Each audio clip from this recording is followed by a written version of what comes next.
What's up, SNA assassinators? This is Super Ninja Austin back here with another video, and this is the Friday Night SmackDown news, review video on April 11, 2025 for y'all today. And today we're gonna be recapping what exactly happened on the blue brand of the blue brand, like which amazingly it was like if it was like the WrestleMania SmackDown or the Go Home Show, whatever everyone just called. But yeah, it like it had that little vibe like into it, like but yeah, we got plenty of fantastic elements. Like we finally found out who could possibly be Randy Orton's or who's going to possibly be Randy Orton's opponent to replace Kevin Owens. And we also got like the new number one contenders, even though it was kind of predictable, and it was not in the way that we thought it was going to be with the Kabuki Warriors or even Alexa Bliss and Nikki Cross going to be involved. But it was still something that was very peculiarly interesting, even though maybe it should be like something more like intriguing into the women's tag team division. Hopefully that we get some and a better outing into what's going to be happening on the women's tag division. And we also got like a mini, contenders match, I guess you could say, between the Zelina Vega and what's her name? Zelina Vega and Zelina Vega and what's her name? Chelsea Green, which, yeah, that's showing like they acknowledge that they have the mid card titles, but unfortunately, no announcements for the mid card championships, which the speculations must be. I mean, the reports must be true about the women's mid card division, and that's probably a downer, I guess you could say. We got some segments built like between Jade and Naomi, and we got Damian. You got a pretty cool segment, like going face to face with Damian Priest and Drew McIntyre, which I never thought like it would never thought that this could be like in any interesting. If you thought like my boy the Great One said earlier, like if it was a couple months ago, then I would have said absolutely not. But I'll say now it just kind of grown into me, and it leads into a story, and they showed then they even point out the updates on Drew McIntyre's injury, which let's say it's good news about that. But anyways, we also got a pretty good match between Phoenix and Berto, something that we've been probably looking forward to seeing next to Cody Rhodes' appearance, and also see who could possibly be Randy Orton's opponent. Could it be Nicholas the Ridiculous? They kind of teased this right here, but they were leading towards somebody else. But yeah, they also acknowledged that Randy Orton already paid a fine like a year and a half ago, which even Randy Orton even brought it up as well. Well, right after Nicholas the Ridiculous, like right after they showed the replay of last week, this is where he's like, and now like I want to announce that like Randy did paid his second half of the fine, or paid the other half of the fine, like already a year and a half in advance when I did it. And this is where then he starts saying like there were some unforgettable moments and non-unforgivable moments of last week we can talk about here tonight. When he was on the microphone, Nicholas the Ridiculous, this is where then he said like, I've been instructed like to maintain my professionalism, like about Randy Orton, like he's like, and I'm a man of my word, and this was like, and I'm gonna do exactly that. And then this is and with all that being said, like I'd like to take this this opportunity to invite Randy Orton. This is where then Randy Orton came out. This is where then right after he just entered to the pose, like you normally do. This is where then Randy Orton got on the microphone. He was like, "Hey, Nicholas, like, you're looking pretty unridiculous." And then this is where he's like, more likely miraculous, if that's the right word to put it, like the way. And he even broke a fourth wall, like which I'm gonna get into in just a moment. But I'm gonna talk about what Randy Orton like. And this is where it's like you didn't expect me to believe like yourself, like eating an RKO, like sometime in your foreseeable future, right? Which ended up, but from the last year between or year and a half so ago, same thing happened. And I paid a fine. And guess what I do, Nicholas? Like I paid double on that fine in case if this ever happens again, which it ended up doing so, of course, which he said in the comedic.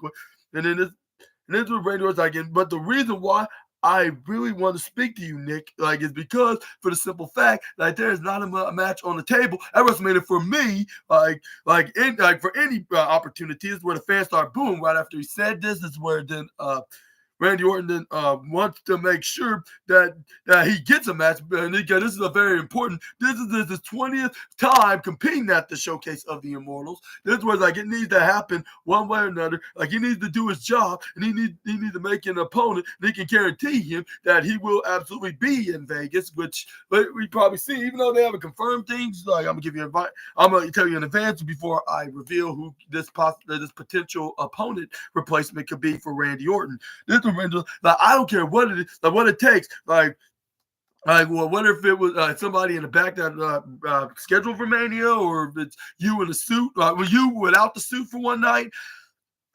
You get up, gear up, like given that you haven't plenty of experience in wrestling, even though you're not familiar in WWE. But I need that match at WrestleMania, Nick.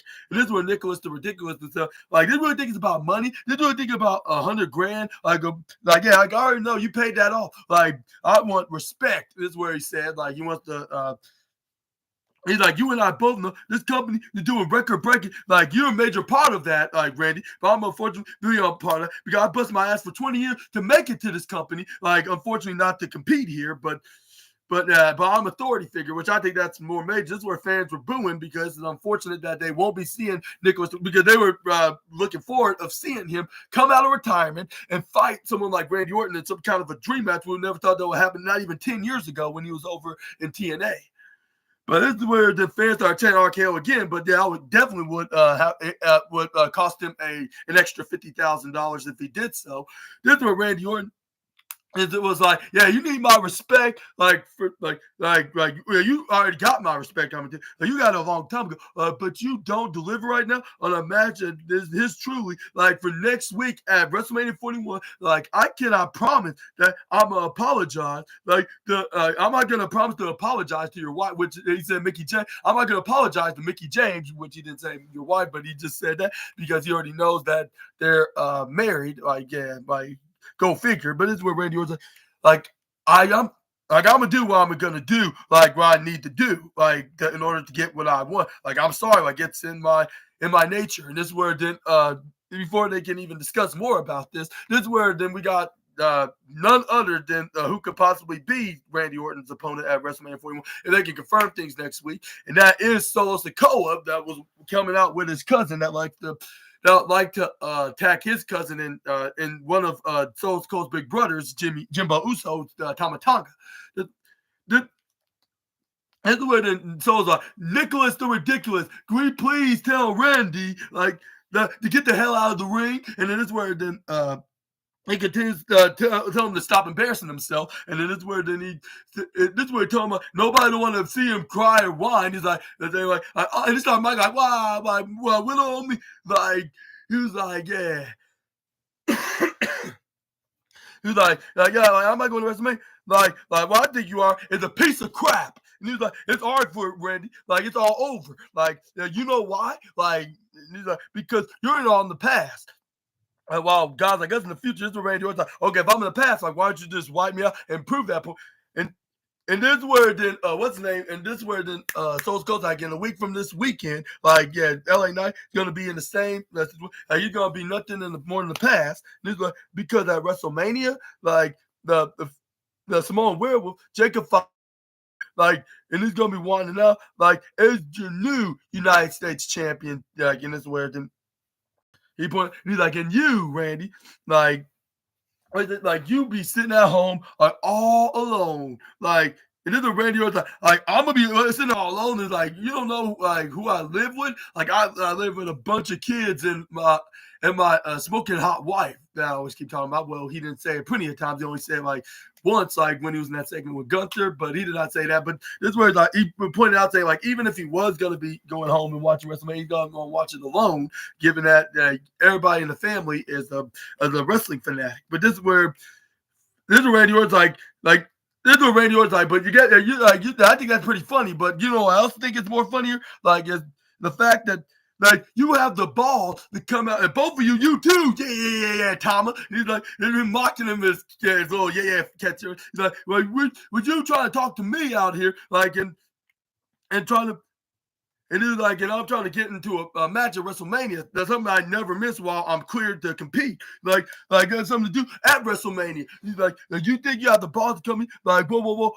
Like, this is where voices must have said something in his head about a good idea. This is where he pointed them out, saying the voices in my head, I've been waiting for weeks for now. Like, and I got all this pent up of aggression. Like, and you asking me, boy, like, it's get your ass in this very ring. And it's like, I'm gonna show Seattle on how to beat Samoans. Like, yeah. And this way, like, I'm gonna beat.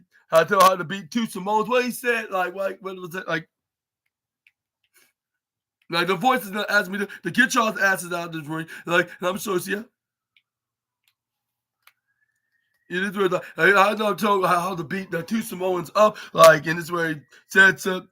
This is where he said some kind of language, which they immediately quickly muted it out. This is where then we got when they try to. This is where Randy Orton tried to fight him all by himself, which at first it was working until he tried to go for a spike DDT on this Tama. But this is where he told to call immediately, went attack him from behind. This is where we got what's his name. LA Knight eventually came out. This is where it was a fair fight, like in a brawl, like which LA Knight did his wrestling math correctly. It was 2 against 2, and this is where then Randy Orton hit a European uppercut. This is where we got LA Knight then boots him out in the ring. This is where we got Tama Tonga and Solo eventually like then escape. This is where Tama Tonga like about to come in. This is where Solo's called like, no, not this time. This is where Randy Orton's like, you want to fight? You want to make yourself name for yourself? How about I mean, this is where LA Knight's like, yeah, this is keep happening way too damn much. Like, again and again. Like, it's the same damn thing about you guys. But tell you what, like, you're speaking my name. Like, nah. Like, you're talking about WrestleMania, huh? Like, I hope your boy Jacob's watching because I took my name out of your mouth, like, and I put my fist in it. Yeah. And then this is where LA Knight's like, here's the thing, Randy. Like, I know you didn't get enough of them. Like, this radio was like, of course not in Los Angeles. Like, you're this is what LA Knight's like, and I also know I didn't got enough. So what I probably say, like, how about you two morons would get like if you have enough tingle in your loins, like, how about a match against you two against us two? And then this word then fans start cheering for that, which that ends up being the main event. And and it's definitely gonna get the golden trophy of the night. This is where then LA Knight didn't ask Nicholas the Ridiculous. He felt good with that. This is where he ridiculously agreed and said, yeah, like, I'm all good with it. And this is where the fans are like, and this is where the LA Knight then made his own phrase, like, of saying, like, if they want a match, give him a yeah, which kind of sounds similar to that rattlesnake guy that raised some hell. Oh yeah, his name is similar to mine. Well, it starts with an S, but it ends with Austin, which is Mr. Stone Cold Steve Austin, of course. But it's where then we got LA Knight like what everybody's saying. LA Knight, Randy Orton even did with the point, and then this is where then they made this official. It will be a tag team match between LA Knight and Randy Orton, taking on Tama Tonga and Solo Sikoa. And what was your thoughts? For those that watched the show, like your boy SNA did, let me know down in the comment section right down below. But moving on, we got to go to the next slide. We got what we got first. It was let's see. This is where they made the announcement that you can watch the Pat McAfee show exclusively on the Hulu streaming service, which that's very awesome to hear. Congratulations to my boy PM, which yes, you obviously know is Pat McAfee. This is where then we got this is where we got the current women's tag team champions came out, Liv and Raquel. But this is where they were watching the gauntlet match, and y'all, you will not believe like who just won the whole thing. Like when they started out as the first, one of the first, I should say, participants. But yeah, this is where we got the gauntlet match. Then start off with Bailey and Lyra Valkyria in the for some reason they want to still keep Shayna Baszler and Tony Stark as the PFC name, even though they no longer have Sonya Deville. But this is where he started off with who was it? Was Bailey and Shayna Baszler, with they started grappling until Shayna Baszler was being technical and placed her on the ground, put her arm in the back. But this is where she put it right in the side of her head. take off her scrunchie.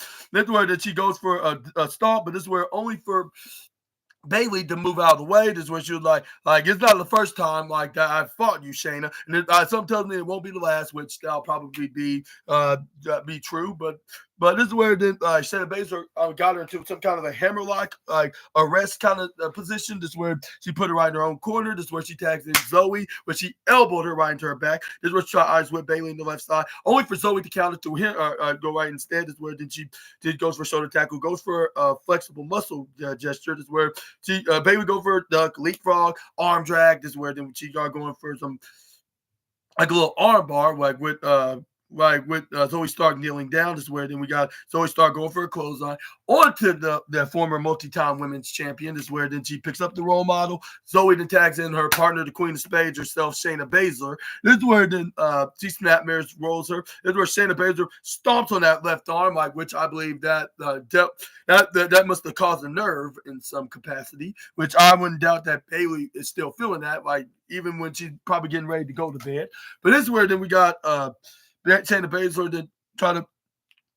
That's where she tried to go for some kind of an arm maneuver. But this is where Bailey then outsmarted her when the fans start chanting Bailey, which is some kind of a spirit bomb, like for her to get back up after the chants. I was nearly thinking that maybe Kenny Chips made the trip over to Seattle because, after all, he's probably used to it, like considering that's his team's rival, where this rival team is located in Seattle, Washington. But yeah, this is where we got Lyra Valkyria go for the hip suplex onto Shayna Baszler, but she ducks. Shayna Baszler then hits an axe handle onto the Irish Star's back, tags in her partner Zoe. This is where she tried to go for suplex, only for Lyra to go for a step up insecurity. Then this is where she sent it right to the right corner side. This is where we got the Valkyrie. Then the Grandma fans raise up like if they were in their hometown of Dublin, but they were in America. And what's that city? Seattle, Washington, of course. But this is where Zoe Stark caught her red-handed with a springboard drop kick, which I don't know what this red-handed means in this category. But this is where she ends up tagging in Shayna Baszler back in the ring. Once that wasn't successful at 2.4, Shayna Baszler did try to do some more damages onto the current Women's Intercontinental Champion to make sure she doesn't be on her way to become a double champion. But this is where we got Lyra Valkyria then try to go for a sunset flip backstep. But this is where they thought they could have Lyra won in both Bailey. Like they probably would have if it wasn't for the meddling role model that came in for the save, which Oil Stable probably would have been eliminated immediately. Well, not as quick enough as from the start, but you get the point. But this is where Bailey then ends up throwing Zoe Stark when she tried to hit her away right to Barry's tombstone, the upper left side. Shayna Baszler tried to go for a kick, tried to go for a stomp, but Lyra Valkyria took a page out of her playbook back, or her own playbook back this past Monday, and hit her with the roll up like she did out with Bailey when she successfully defended her title against her this past Monday. And yeah, they eliminated Shayna Baszler in this round, which Shayna Baszler and Zoe Stark tried to kick her out like if she was the one that lost. But this is where Bailey then came in and knocked them out of the ring. And they made sure that they were out, but this is where we got the next match happened. Like once the partial powerful force and the full powerful force came on, but once we got done with the adverts, we saw Lyra Valkyria start things off with the boat, Natalya, with her going for hips and bum attacks, like when Lyra Valkyria tried to go for a back suplex. This is where we got Bailey then gets tagged in. That's where we got her stopping Natalya going for a kick to him. It's actually goes for a knee strike, which looks very similar to who Bailey used to team with. But this is where Natalya hits a natty by nature when Bailey was running from the top corner. This is where she tags in Maxine Dupree, which she was looking pretty impressive herself. Like maybe not enough to be like a main eventer, but still like a good start. But this is where she hits a crossbody to start things off, which that was successful, but what not successful, a 3 count at 2.5, like a generic quarterback would call. This is where she go hit a big boot, which it looked pretty good. This is where then we got the Alpha Academy female member, then hits a fisherwoman suplex. Then she goes for a kip up. This is where then she tried to turn into like her version of a Otis, like she normally do. This is where she splashed right onto Bailey. This is where the Lyra Valkyria tried to stop her from doing the caterpillar. It was too late because she ends up throwing her right into Bailey, like intercepting her attack. This is where then we got what's her name? Maxine Dupree was like, thank you. And that's when she start wiggling her hips, like if she's like a skinny female version of Otis. Hopefully, D don't take offense when I refer her as skinny. And this is where she goes for a double elbow drop without using double elbows, only just one elbow drop onto two women at the same damn time. So I go for a pin on the Bailey. Bailey only kicks out at 2.3. This is where then Liv Morgan, Raquel that wears sunglasses indoors because she's a bad girl, Rodriguez, I guess you could call her, like my boy Simon would do. But this is where then we got Maxine Dupree was trying to take a page out of Natalia's playbook, but Natalia was trying to like, no, let me do it because like she's more experienced.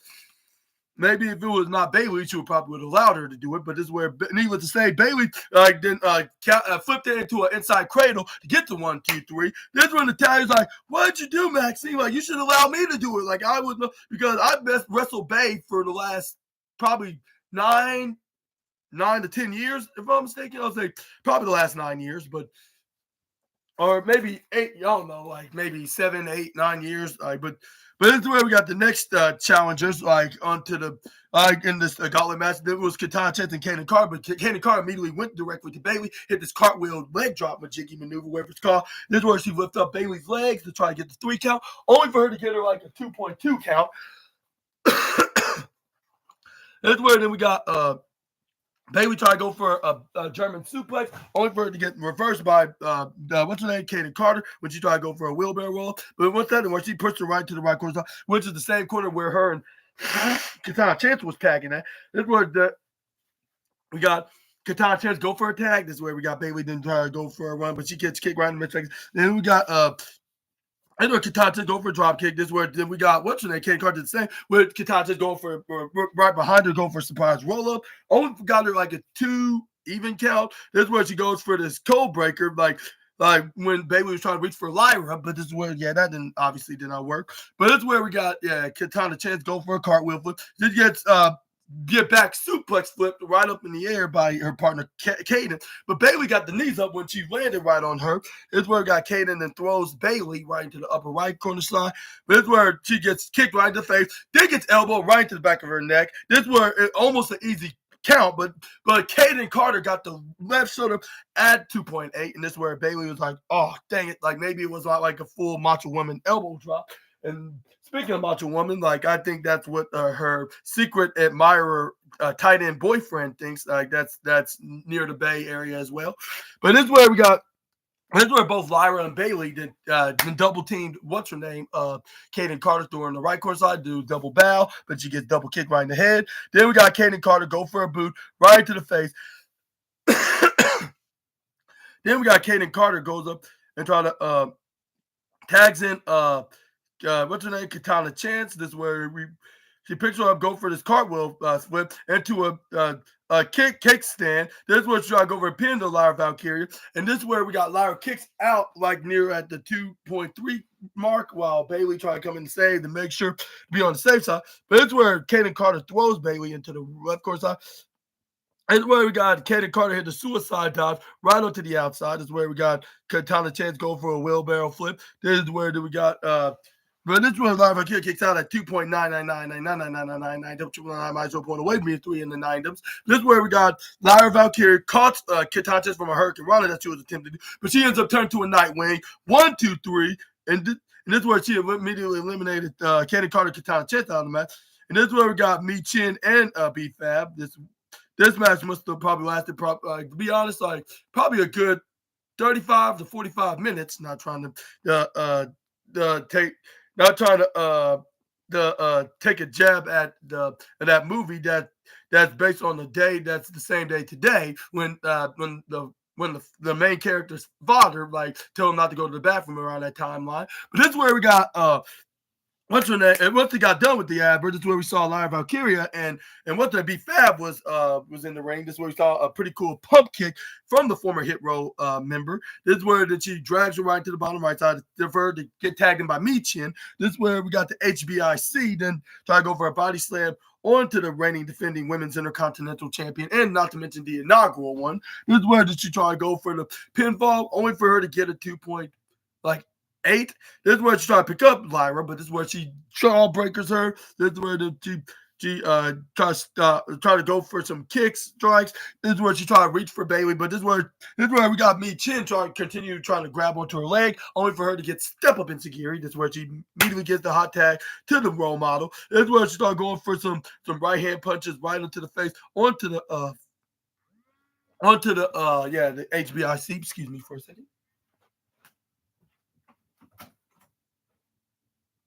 Hello, bro. I'm back. Yeah, I just got back here, bro. Oh, is he all right? Oh, We're gonna need you to watch them. yeah, that's fine. Yeah. Oh, yeah. We're gonna go back over there. We're gonna see if we can drive around and find him because his ass needs to go to jail Yeah. for what the fuck he did. You can go ahead and try to get him out of there. Okay, that's fine. That's okay. Make sure you push the handle down first. The pillow, okay. Oh, are you okay, baby? Oh, I'm sorry that happened to you. Oh, poor baby. Excuse me. Oh, oh. Okay, okay.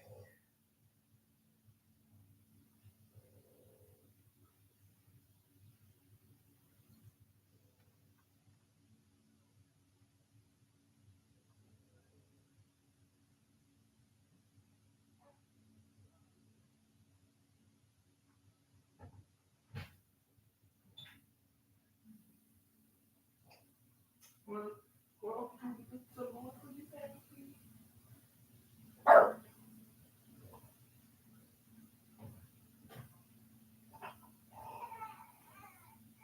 Oh, okay. Or maybe you just want to hang out with Uncle Julian? Okay, that's fine. Okay. Okay. Yeah, that's fine. Okay. He ate at 10 o'clock. 10 o'clock? So probably like around 12 Around 1. or maybe 1. So probably in an hour. In an hour. Right now, if he needs our change his diaper, Okay. otherwise, just comfort him and hold him. Okay, that's fine. Feel better. Yeah, that's fine. I'm glad Just you go are there. back there, there's formulas in there. All right. Hope you guys okay. Man, no problem. Sorry about that. Yeah, You take care of a couple of important stuff, yeah. Oh yeah, that's fine. Mm-hmm. I promise, yeah. This won't happen ever again, yeah. Yeah, you're fine. Mhm. Yeah. Just make sure you cover him as much as possible, and you have to find the password. I don't think I got it. Yes, ma'am. It might be in his bed or somewhere, because you know how he had 2 of them. Yeah, absolutely. The other one's somewhere. It might be in his bed somewhere, out here somewhere. I don't know. Okay. We'll be back. All right, bet.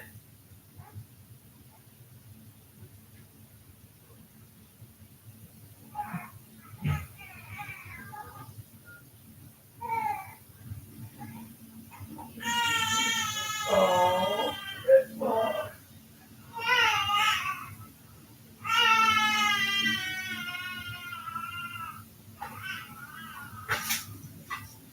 Oh, my brother, you still there?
Yeah, he's right here. Oh, No. the hell, baby, man.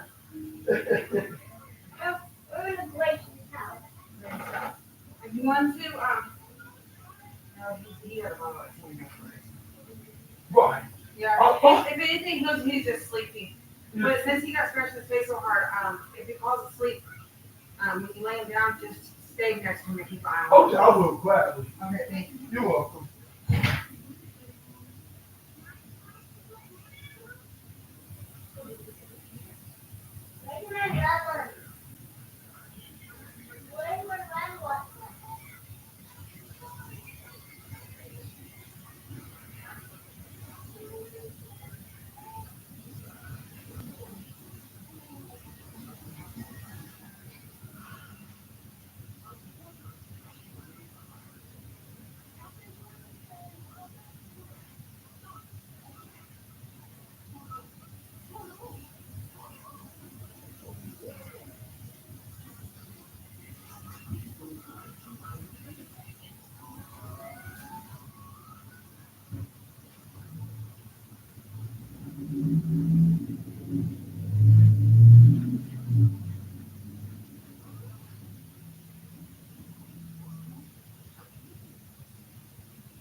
Oh, it's okay.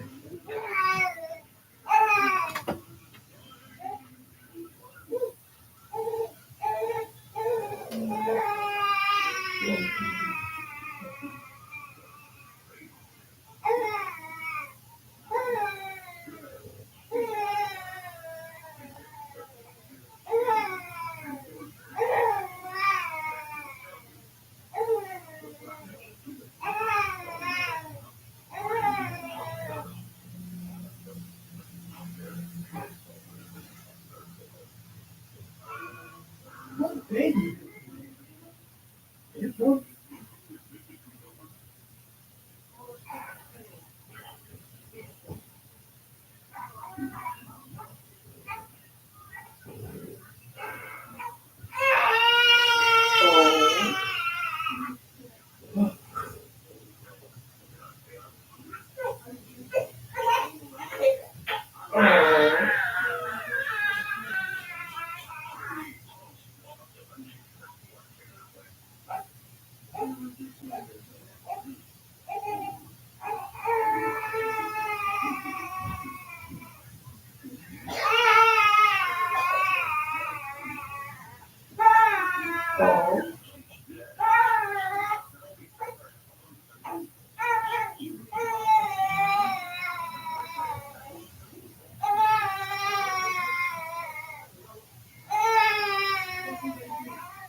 Okay, baby.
Yeah, sure. That's why we here.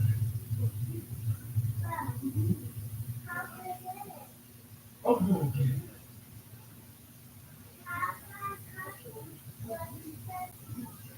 Well, haven't been made yet. Gotta wait for mommy and daddy to be still. Already made.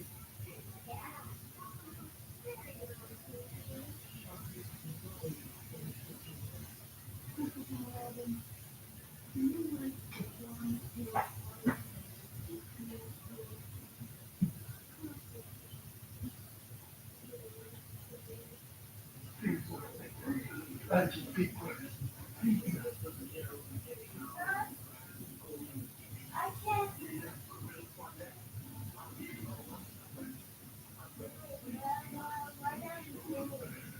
Hey, be careful doing all these.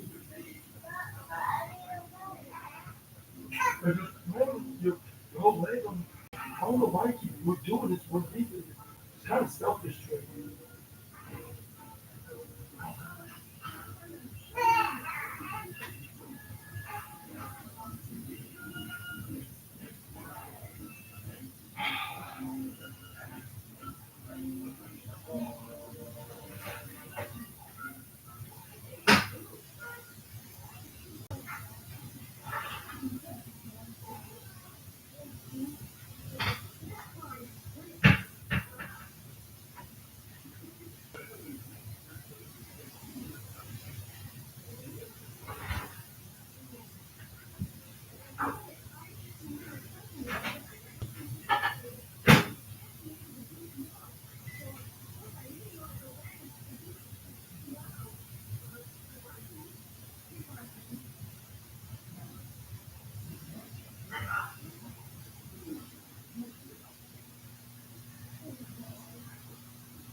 Okay.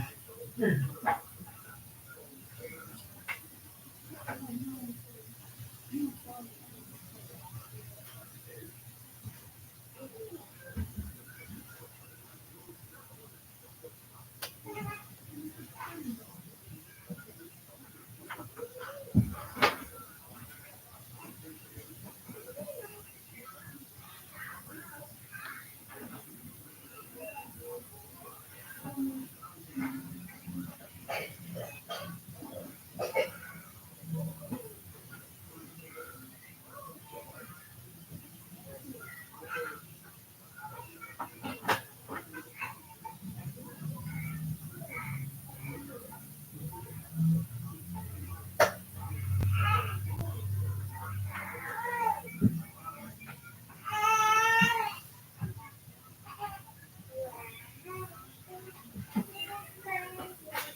Hey.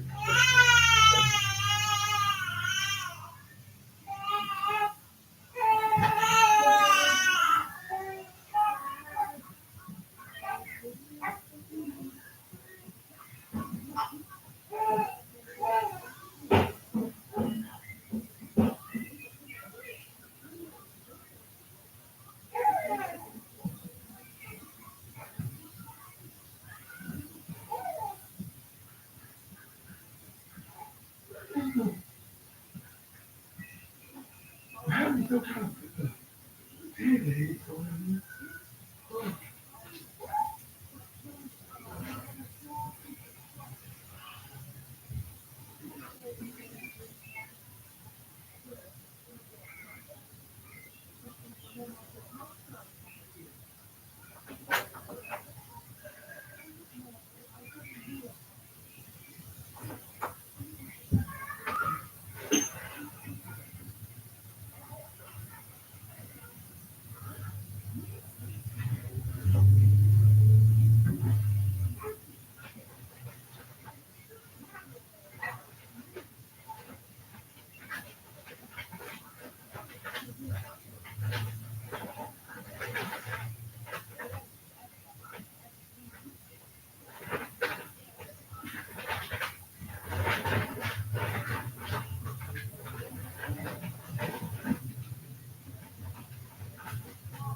can't drink.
defense for the brothers.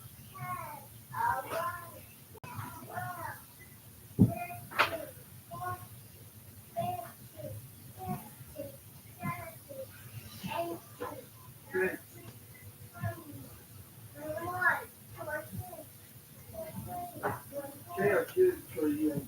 Kids. We go to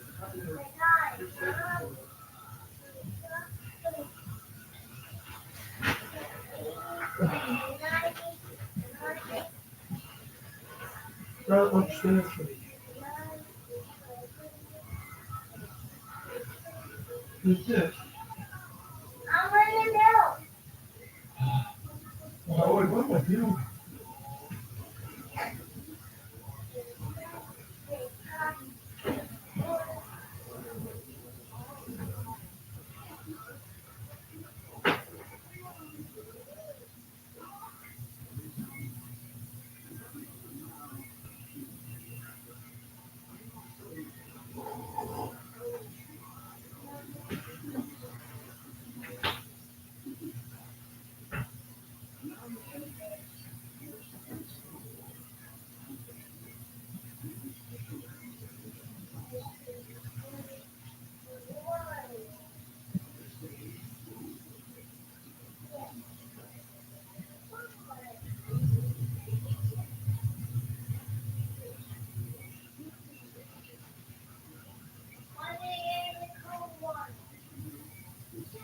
It's because that was the only one I was open.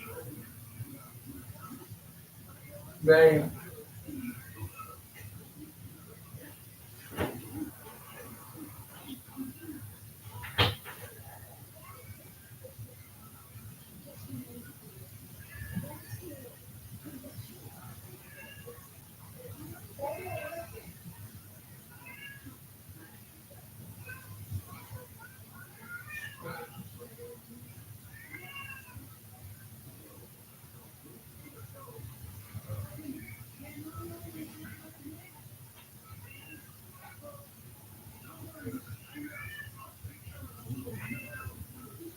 No, nipper.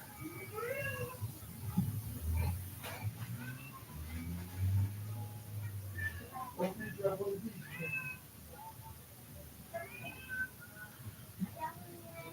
No, we got these two emergencies.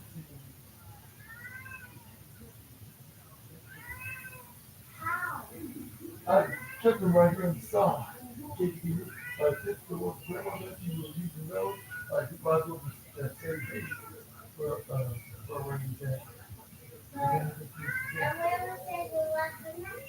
Yeah, exactly. Hopefully we can get to know. The whole point of God. You ain't out of hope.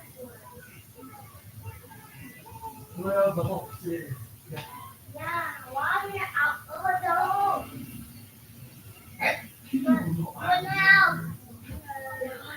Okay, no problem. All right, assassinators, I'm back here.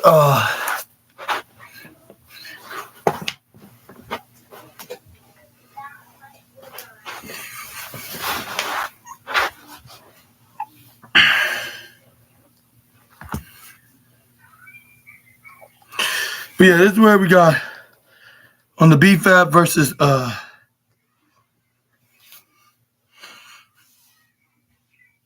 Me Chin and what was it? It was Me Chin and BFAB against Elijah Vakir and Bailey, or something like that.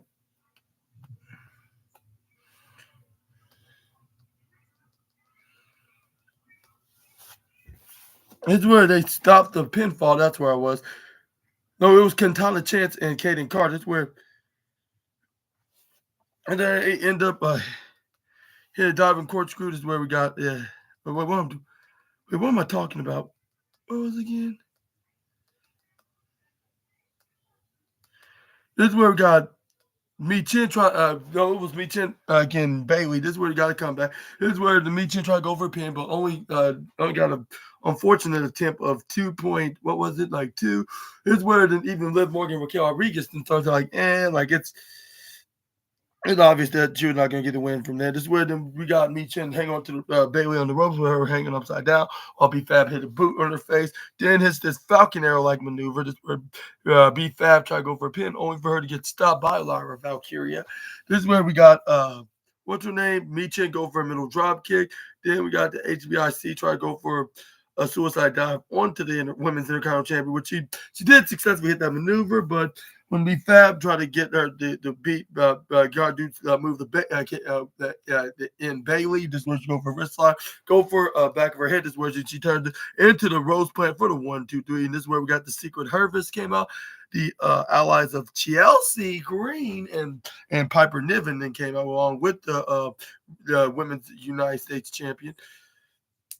This is where we saw like it was Alba Fire and Bailey was in the ring. This is where we got Bailey try to go for into gear. This is where Alba Fire ducks, but this is where Piper Niven happened to be right beside her because she thought she might need her help. But this was a massive mistake of the Bulldozer. This is where this is where we got Bailey tags in Lyra Valkyria. She started hitting some insecurity kicks right onto the head of both Alba and what's her name and Piper Niven. This is where she goes for a roundhouse kick to the face. Then go for a tornado DDT, like how my avatar on 2K24 would do. This is where we got the Women's Intercontinental Champion also adds like what's that, like a fisherwoman suplex maneuver, but this is where it ends up getting countered by Piper Niven. This is where Piper Niven then kind of exhausted. This is where we got Piper Niven go for some kind of what's that called, like a belly drop slam, like right off the bottom left side. This is where then she ends up getting sunset flipped by Valkyria. This is where she tags in Bailey, which is the flying elbow drop onto Piper Niven. This is where then we got the roll model get almost a 1-2, but she got an ooh of 2.99999. You better believe it was almost a 3. But this is where Bailey tried to wrist lock her, try to tag back in Lyra, only for her to get boss woman slam by the Scottish Bulldozer.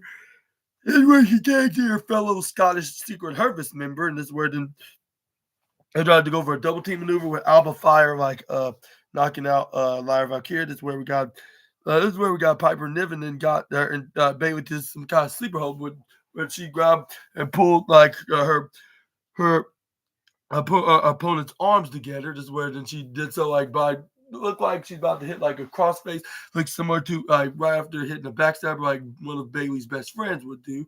But this is where then we got, once she got her in the hold, is where Alba Fire go for Swanton, and maybe she would have gotten away with this if it wasn't for the meddling Valkyrie, like that pushed the Scottish Bulldozer right onto Fire. This is where then Liv Morgan were overconfident. Was curious on who's actually going to win, who's going to be the next victim of a successful title defense for the other women's tag team championship. This is where we got the women were brawling for all in, and this is where then we got until Bailey hit the belly on the Alba Fire. This is where we got Lyra Valkyria was not giving up on the fight by brawling with Piper Niven. This is where we got both women hit a headbutt straight up into their heads, into each other's heads. Let me rephrase that. Piper Niven tried to go for a clothesline onto Lyra Valkyria, only for her when she tried to pull down the ropes, only for that she didn't really knock her out of the ring. This is where we got Lyra Valkyria try to go for some kind of dive, but this is where she gets pulled out, went right down under. This is where Lyra Valkyria kicks her off. This is where we got Lyra Valkyria that ends up pick her up, try to go for a right hand. This is where she goes running to the right corner slide. This is where then we got her sliding down, try to go for underneath her, like try to go for the sunset flip majiggy kind of move. Then like once the didn't work for on her own. This is where Bailey helped out, be a little supporter, like hitting the drop kick onto the Bulldozers, where Alba Fire thought you were going to get a win, but only for her to get her like a 11? Yeah. But this is where try to go for a pin. I mean, tell me that 2.7. I mean, what have been talking about? She must think it's 2.11s. But this is where we got Bailey ends up flipping out of the tag. This is where we got Alba Fire go for a tag over her to catch the what's called the turnbuckle. That's where we got Lyra Valkyria hits that flying leg drop majiggy, which I believe that's her other finisher next to the the one wing. And once she go for the pin, she got the guaranteed 1, 2, 3. That rhymes, so it's absolutely true, even if it's in the obvious way. This is where we got Liv Morgan and Raquel Rodriguez came in and posed with their women's tag team champion right in front of the latest challengers face. And yeah, your winner of this match is indeed Lyra Valkyria and Bayley. And they're going to be heading into WrestleMania, like what are your thoughts on to this latest contenders win? And do you think that we can have a moment between Bayley and Lyra? Let me know down in the comment section right down below. Do you think that a certain tight end dude from the Bay is going to celebrate with Lyra and Bayley? If he does show up, and if they do win, let me know also about that as well. But let's move on to the next slide. That's where we got. This is where we got Damian Priest that ends up going for a South of Heaven's chokeslam. They showed like a couple weeks ago when Drew McIntyre had an eye injury. But yeah, we got, like I said, updates on about that. But well, let's move on to the next slide. This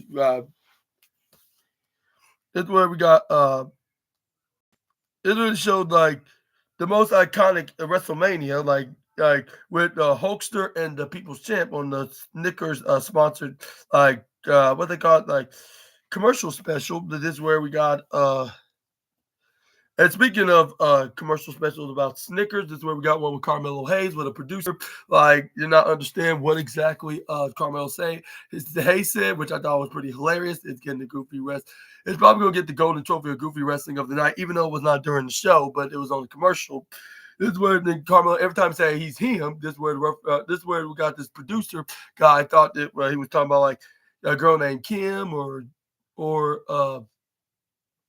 Lim, or even like Hacksaw Jim Duggan when he said, "Oh, Jim," which he showed with that iconic what's it called, that 2x4 he always carry out to the ring with him.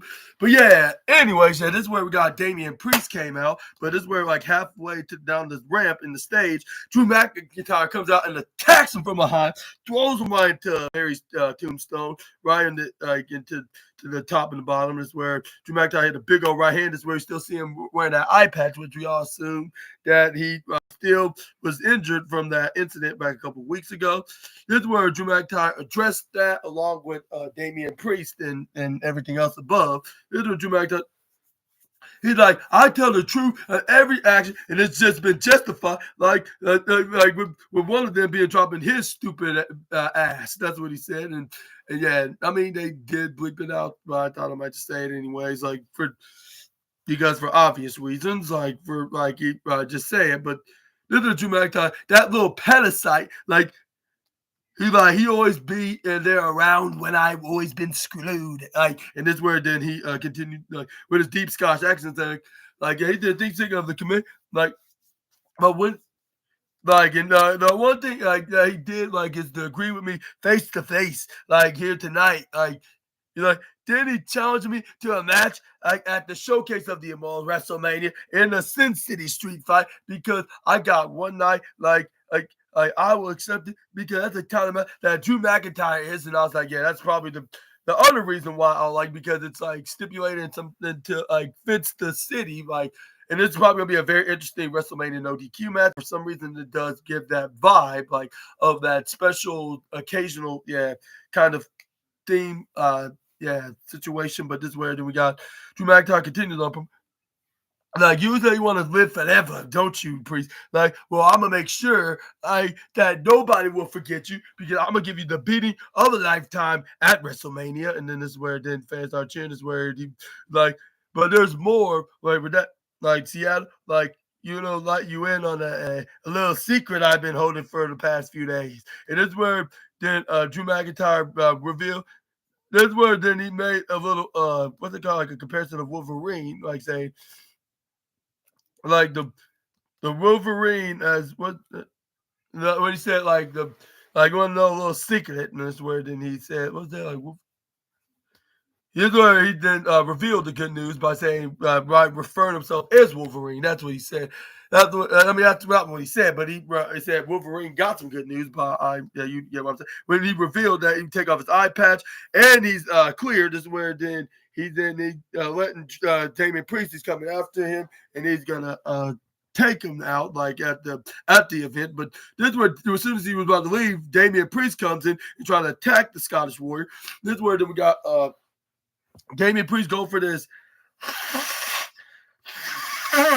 running right roped clothesline. This is where we got. This is where we got Damian Priest go for a flying elbow. This is where he goes to the bottom corner slide. Clotheslines the former world champion outside the ring. This is where he was not quite done yet. This is where then he did try to run right at Drew McIntyre, but he did not know that Drew McIntyre had some up his sleeve, plans up his sleeve, hit him with face first with some of the steel steps. This is where we got like all the producers and referees like Charles Robinson and a couple other guys like in the girl, not Jessica Carr, the African American one, but this is where we got Jason Jordan and Sean Devari was there as the producers. This is where the recommended Drew McIntyre not to do something that's unforgiving, but he's like too late. Like this is the preview of the Sin City Street Fight with him putting him right on top of this bottom part, some of the still up in the bottom right side, and it sacrificed his back because he hit most dangerous future shock DDT I've ever seen in his career. Yeah, probably even over when he hit CM Punk in that back in the Royal Rumble back in 2024 last year, where he accidentally hit it so hard it tore his bicep or tricep. It was tricep actually. Drew McIntyre hit the future shock DDT head first, right in the stem of the steel steps. This is where we got DIY was backstage, like complaining about like the incompetent referee did not see what the Motor City Machine Guns did to them. Like when Chris Sabin finished it by attacking what's his name Tommaso Ciampa right into the exposed turnbuckle that backfired on DIY, by the way. But yeah, this is where then. That's where they saw pretty deadly was whispering right after they started complaining like, do you see this? And they're like, yeah, we do. And this is where Johnny Gargano was like, wait, you're whispering something. What is whispering? And this is where like, no, we're agreeing. Like we agree. And this is where Tommaso Ciampa then was feel a sigh of relief when he put his hand down. This is where he's like, and this is where they're pretty deadly like yeah, we think it's absolutely. And then this is where I believe Kid Wilson was like, wait for it, and they say it together like what was that like y'all out of your minds maybe y'all out of my and this is where the Tommaso Ciampa like you don't see exactly what this jerk did to me like to earn himself a top for them like he threw him right in the face. He was like that no good bastard. And this is where the pretty dead was like I was right. This is like you look like desperation not quite of a good look for you guys, and it is pretty dead like yeah it is close again it's. Like, yeah, we do not want to hear any more of this complaining. This is where John is like, okay, fine. Like, you, like, yeah, like, you're like, yeah, all right, yeah, y'all don't help. Like, go, yeah. This is where it's like, okay, fine. What else? But this is where right after the Motor City Machine Gun show up, this is where it's like, it's where Chris Sabin, I believe, said this. Like, don't you guys ever believe in conspiracy? And like y'all guys are absolutely ridiculous, more than Nicholas is, like in GM position. Like, and I understand why they call him the ridiculous one here, but it's where then it's like we're not focused on last week, we're focused on next week, like because we got an opportunity for the Street Profits for the WWE Tag Team Championship, and this is where then they walk right out of there before DIY can even say a word. But this is where we got a hype up of print what's the name of Humberto Carrillo against Ray Phoenix with them advertising Ray Phoenix because he's the latest edition on WWE, most specifically the Friday Night SmackDown brand. And I'll say the women's tag team gauntlet match, I'll say it worked pretty successfully. Like it was very well received, but even though it was kind of predictable, but look at it in a different kind of perspective when you break it down. Like I think it was pretty good. Like if you don't have anything more exciting than this, like you might as well just go do a direction that makes sense. Even though, like I said, I am not a fan of like with Bailey and Lyra Valkyria being the number contenders for Raquel and Liv's tag team championships, but like they couldn't find nobody more credible and more more powerful than what the role model and the Valkyrie one is. Like, and plus they were both have a common enemy, and they been feuding with him for a while. So I guess it makes sense to continue it until WrestleMania. But yeah, who do you think they'll win? Let me know in the comments down below. But yeah, but I think first of all, like with Lyra Valkyria, like they should have had her fight and defend her women's Intercontinental champion low key at WrestleMania, whether she's in this tag team match or not. Then Bailey, like I thought she would be in a match against Roxanne Perez. Funny thing I mentioned her at this, especially at this time. But anyways, this is where he got some more hype up with Triple H because he is going to be inducted to the Hall of Fame. But I'm surprised they didn't show anything about the what's that called, the what's that different honor award with Kamala and Dory Funk Sr. and what's his name, Koloff. Yeah. But yeah, I'll say the women's gauntlet tag team match.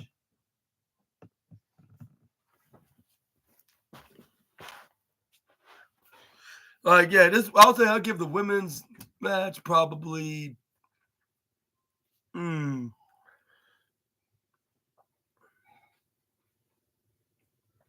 I'll say the third place bronze trophy, maybe because of Ray Phoenix and Berto Carrillo was very absolutely intriguing into this contest. Like with them, like in this very worth watching match like that they just performed. That's where we got Ray Phoenix start going for these rolling pinfalls. That's where then we got Humberto Carrillo was kicking out of, like at two. But it's where he started trying to go for his leg swiping kicks. At first, he was getting them onto Berto until he dug out a one and hits a enziguri kick right onto him. This is where then Berto puts it right to the bottom right side, hits a leg flying kick, like lift up drop kick right into the head, then starts stomping on the head onto one half of the Lucha Brother, and this is where then we got. That's where they start stomping onto the luchador. This is where he's sending right to the outside. This is where Humberto Carrillo then went right to the right, like right after he was in the bottom right, but he was in the opposite side. This is where we got a cartwheel dive by the. This is where we got Berto, then goes for cover. This is where who's the better one now? Like I told you, I'm the better one, which he was just exaggerating. And plus, this was only just the first half round on the match. But this is where we got the partial powerful force and all of pro wrestling. Kevin Owens got done with the average. He ends up getting dropped right onto his face, right into the canvas. Ray Phoenix started making a comeback, dipped him right from the right corner to the left corner. That's where the Ray Phoenix countered by Berto. This is where he goes for a springboard. Flying, what an uppercut or headbutt. He did it very quickly. He went right onto the head of Berto. That's where he grabbed onto Berto, hit him face first, right onto the turnbuckle. That's where he had a double foot stomp right onto the back of Berto. That's where we got Ray Phoenix. Then ends up going up right into the left side. Is where we got. This is where we got Ray Phoenix. Then ends up. Going for a moonsault, was it? Yeah. That's where then he goes right to the right corner side, go back to the left, hit a diving corkscrew right onto the back, right into the front, right onto Berto. This is where Ray Phoenix gave us a scream of hype. This is where then Berto then try to go like for a springboard step up into Geary right onto what's his name? Onto Ray Phoenix. This is where he tried to go for a pin, only for getting him at 2.8. This is where Ray Phoenix like, nope. And this is where he kicks out. This is where then we got Humberto Carrillo then got him right into the bottom right side too. Hey, elbows here. He can't go with your curve. Hurricane Rana maneuver. That's where then he goes for a Hurricane Rana onto or top rope Frankenstein or whatever they call it. Is where we got. That's where then they try to go for a pin, but only obviously kicks out at a 2 point, like probably 6. This is where we got Humberto Carrillo then tries to throw Ray Phoenix right to the left side. Go for what they call a rebound, like rolling flip into a roundhouse kick. Sends him right to the bottom left side. Then we got. He goes for like some kind of a flying head scissor maneuver until he gets right onto the shoulders onto Humberto Carrillo. They turn to a power bomb. This is where he almost got a 3, only got a 2.9. Probably 9. That's where then Humberto Carrillo then was arguing at the female referees like that was a 3. She's like, no, that was 2.999. And that's where then Humberto Carrillo like, what I do now? And then Joe right up to Ray Phoenix, but he trips him over right to the left court side. This is where he hits him with the goodbye amigo kick, like where he walks right into the top rope, and hit him with a kick right in the face like he did to Nathan Frazier last week. And he goes for that sprint, and he goes for a flying roundhouse kick, picks him up, go for this like muscle buster like maneuver. Winner of this match, Ray Phoenix, and he got his hand raised high, and yeah, he's the winner of this match. This is where we got.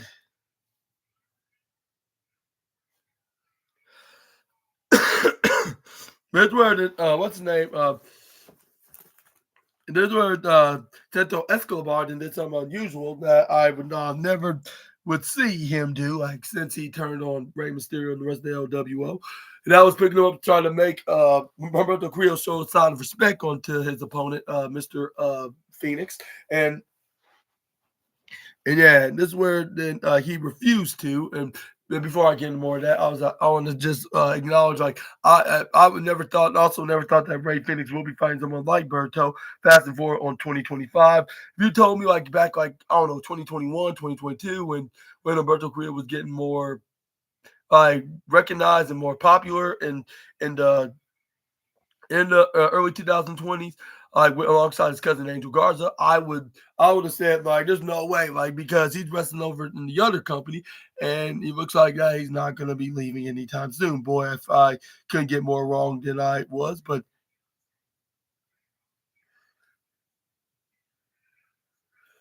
that's where I got Berto then end up like getting convinced a little and just yank on his hand and just shake it right forward, right and up and down.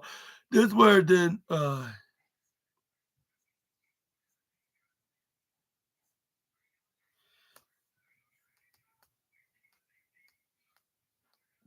but this is where we got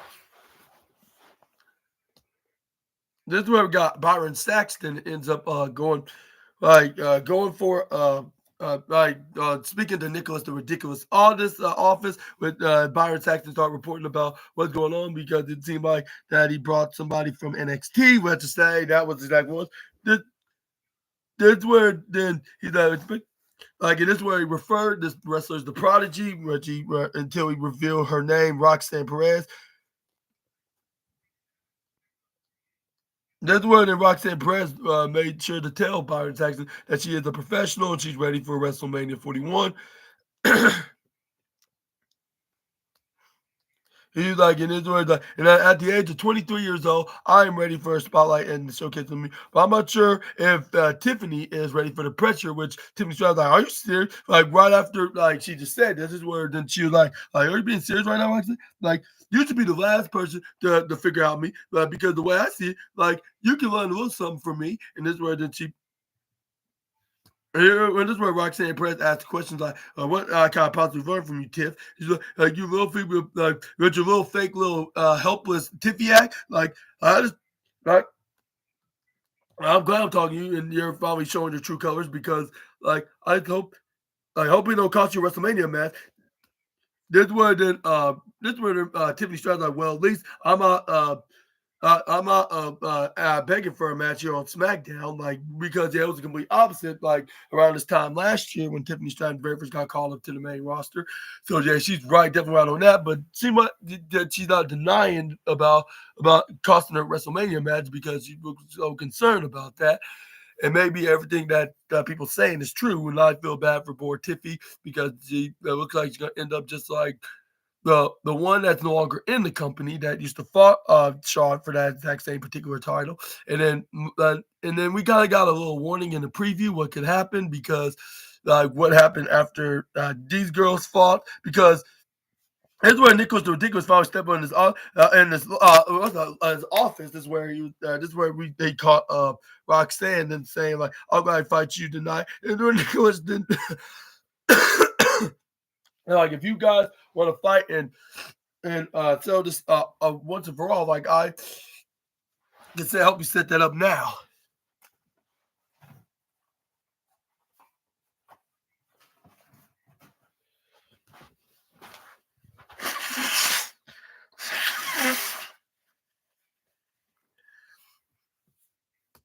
But next up, we got Then we got a little vignette about when Paul Heyman like very first met CM Punk all the way back from 2005, 20 years from now, like where he joined OVW Wrestling Academy from WWE, like which it was in Tennessee or Knoxville, Tennessee, to be specific in what city they were. That's where he remembers like showing Booker T like back in 2006 about the new coming CM Punk. And that's where then CM Punk, they showed like in a 2012 interview, he said he owed his whole career to Paul Heyman, like for getting him this moment of opportunity of joining WWE. That's where they showed when he used to have the long locks like of hair when he was in WWE's version of ECW. That's where they showed like when the CM Punk said last week, say he's like that's where then he's like when everybody told you to get rid of me, like you said no. And that's where the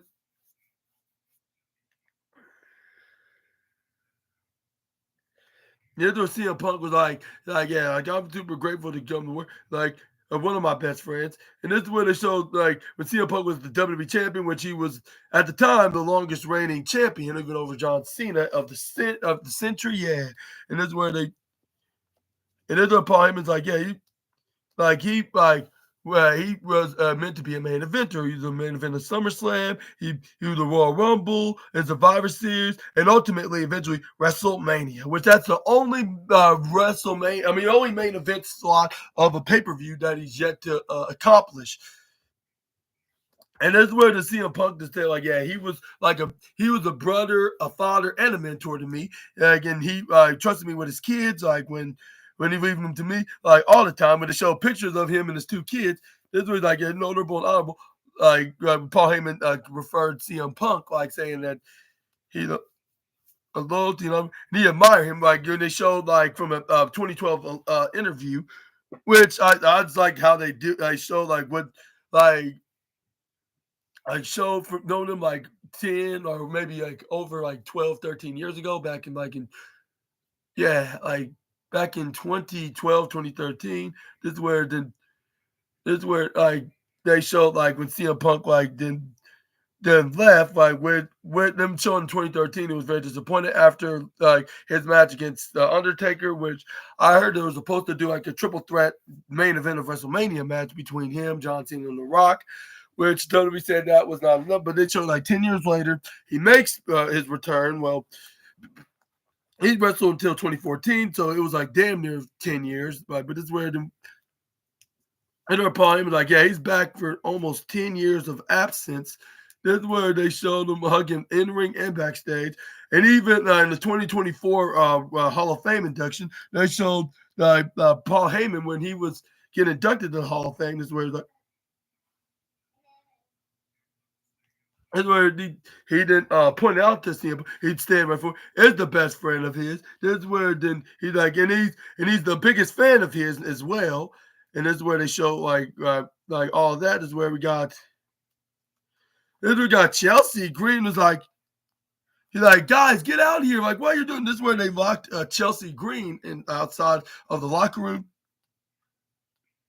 This word then it was like, but we're hurt. And this word then Chelsea Green's like, I don't give a damn if you're injured. Like, get out here right now and just like you're supposed to be ringside with me. But that's where Chelsea. That's where and what's her name? Zelina Vega felt aha like yeah, dang, like even your own secret harvest is ditching you. And like yeah. Like it seems like you're gonna have to come out here against me alone. This is where that's what you end up had to do because you had no other choice. This is where we got. This is where we got the reign defending, but this is where we got this was the short. This was a short match. Like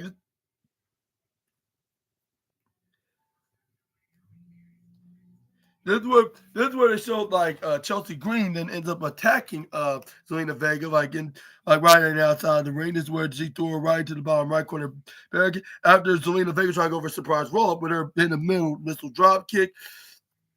And this was a very quick match. Like this is where like once she threw her right to Barry's tombstone, this is where then she tried to go bring her right back into the ring. This is where she this is where that she ends up trying to pick her up right up on the shoulders. This is where that she goes for a flapjack on her. This is where the referee was caught nonstop.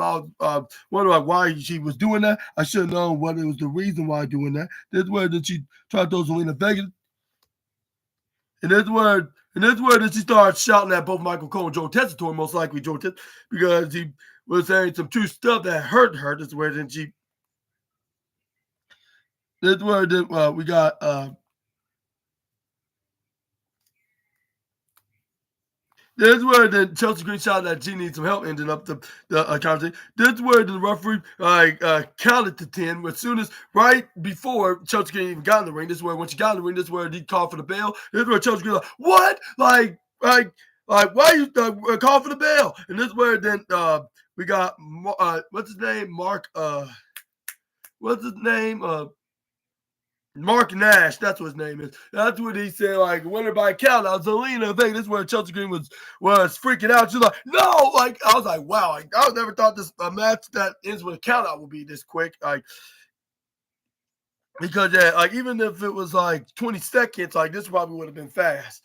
This is where Chelsea Green was like, like, this is why I need my secret harvest. This is where Zelina Vega's like, well, maybe if you stop being so arrogant, like, maybe you would have won.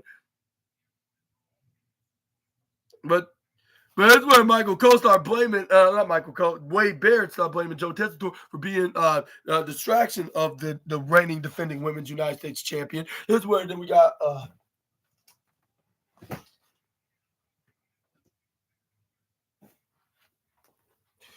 this is where then we got the this is where it's like, well, like she was the one that could have controlled herself. Like she would have to listen to me, like because like it's a free country, like like that's what my job is to ask questions and talk about anything of the sort, like about a wrestler, like even if it's something that's horrible about him, like it's like if it's the facts, it's the facts. This is where we got Ricardo Del Fantasma. Oh, not yeah, Ricardo Del Fantasma was backstage with what's his name? Santo Escobar was like, this is where he's like, don't worry, like I'm gonna have I had to talk to Nicholas and I'm gonna have a match with him next, and I'm gonna beat him, and then he's like a spot on the plan. Like yeah, and he was like, and you called him a flying loser, and those are your words, not mine.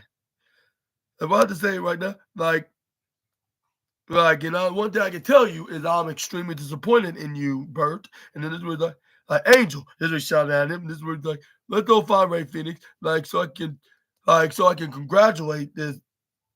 Like, and I'm gonna congratulate him and say what a job well done.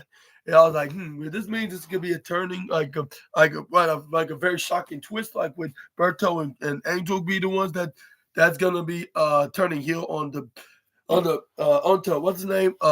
The Santos Escobar, and this is where he start teaming with Ray Phoenix, and this is where we can have a tag team match at WrestleMania. Which I know it's nitpicking and fantasy booking, but it could happen if WWE sees some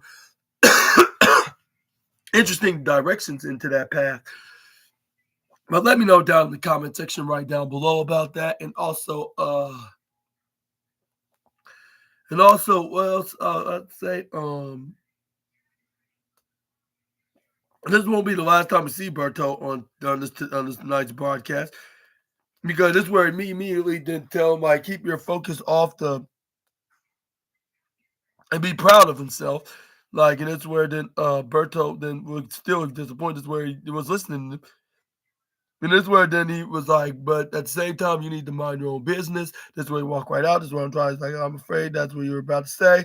But this is where next up we got Cody Rhodes then came out with everybody in the camp, everybody that and like the cameraman and the people that are decorating the ring with all the WWE championships over the past half a century ago, like from like the original championship to the spinners to the undisputed WWE championship, like etc. This is where we got Naomi send the message.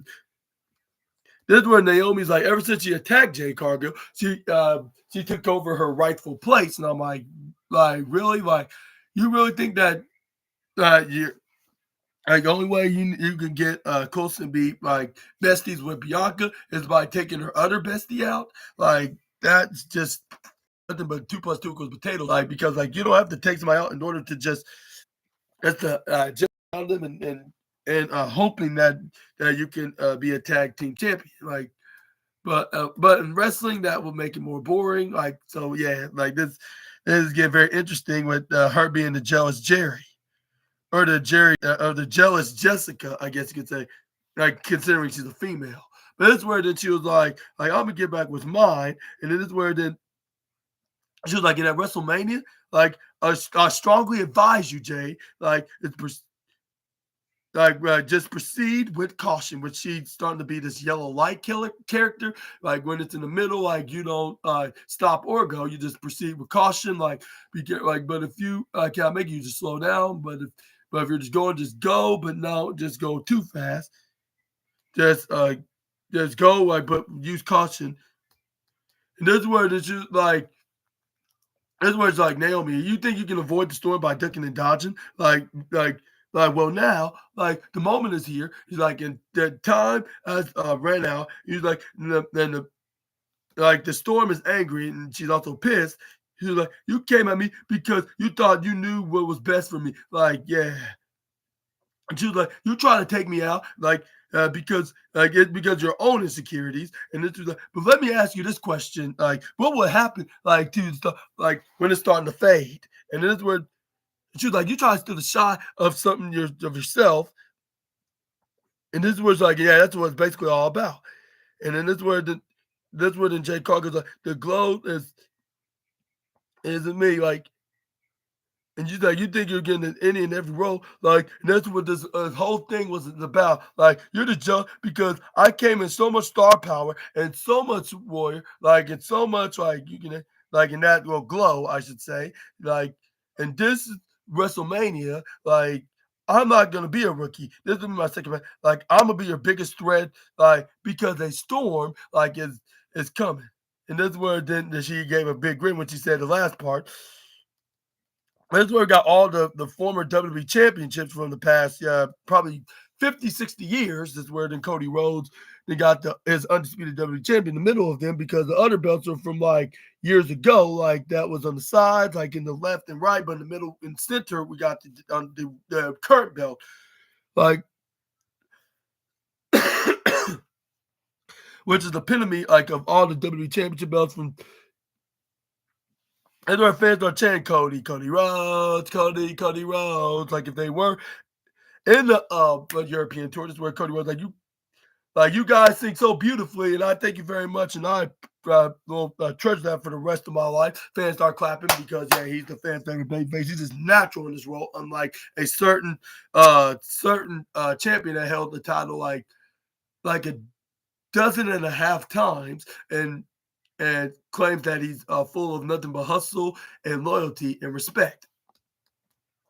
But that's where Cody Rhodes is like he was like, well, I came out here and I did the fight and I came out here and y'all cheering me on and I appreciate you very much. Like to make me feel warm at home in Seattle. Like, but now like this, like is the tangible definition of realize like a potential in this industry. Like, and there's a championship of excellence. And yeah, that's where they, I'm going to get more specific. They have the Winged Eagle Championship. They have the original WWE Championship. They have the Attitude Era Winged Eagle Championship, the Spinners Championship, the Undisputed Championship, and then plenty of other champions, even the ginormous WWE Championship that Andre the Giant was, and Hulk Hogan as well. This is where he's like, but this is where then he added, like, say, if you win this championship, you be the best in the world in this company. He's like, and I am blessed to be carrying this, and that's my choice. And it won't be like this way.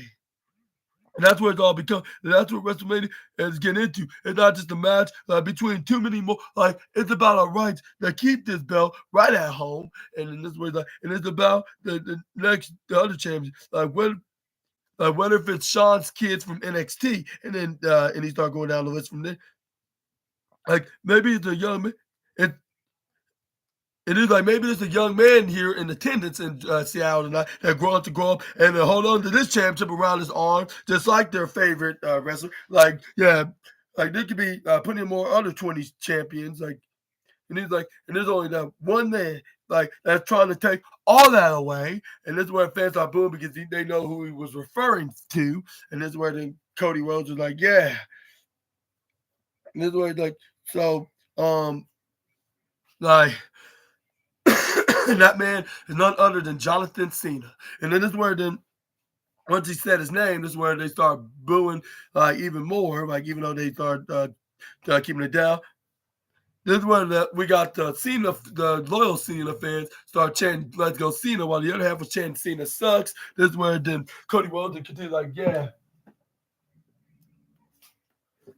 John Cena has neglected Seattle in his farewell tour. And excuse me for a moment.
Yeah, that'll work. Is baby okay? That was some ridiculous ass shit. Mm-hmm. I got in an argument with the police too over my son getting scratched. Yeah. Like so stupid, yeah. Like why would somebody do this?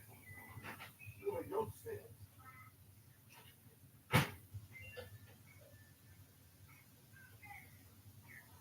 What's a milky baby?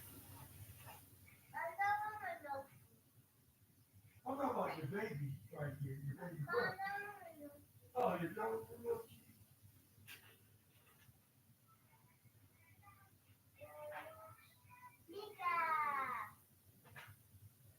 Hello?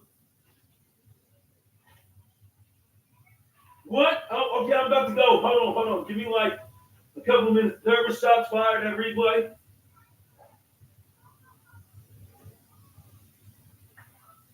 What? Nigga, I'm trying to go. And that's why Ralph was calling. He probably thought it was me. I should have went down there. But I have to. He wants 4 and she wants 2. Well, I'm trying to lose it. Actually, he wants 5 because I owe him. So 4.5. Or 4.9.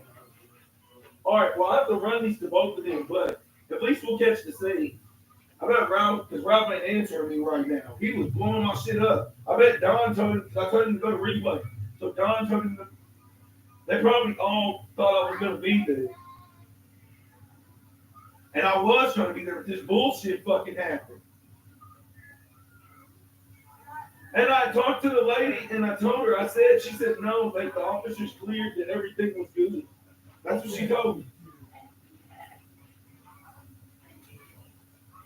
No, I said it's a fucking scratch, but it shouldn't have fucking happened. That's what I was angry about. Like, and all I wanted is the problem solved. I was like, can you solve it or I'm going to? And I told the police that. I said, if y'all don't find him, I will. I said, if he hides from y'all, I'm going to catch him. I said, as a middle spec officer or as Lewis Elliott. I told them, I said, or whatever. And then the lady just sat there and she just looked at me and got quiet. Super quiet. Yes. No. I don't. I'm about to go look again. Julian's got baby. Yeah, baby. Yeah, and Julian's doing that. He's doing good. Julian's doing very good. Now I just need to ask him about the rent money because I have to pay that tonight. I have to put it in the box. I'm gonna have to get that, Julian, so we can get it in the morning. We'll go over to Dylan's because I have to get a money order. Okay. But thank you for doing that. Yeah, right. Yeah. Uh-huh. Send $3,000 here and there, we can pay rent. Right. Yeah, Exactly. yeah.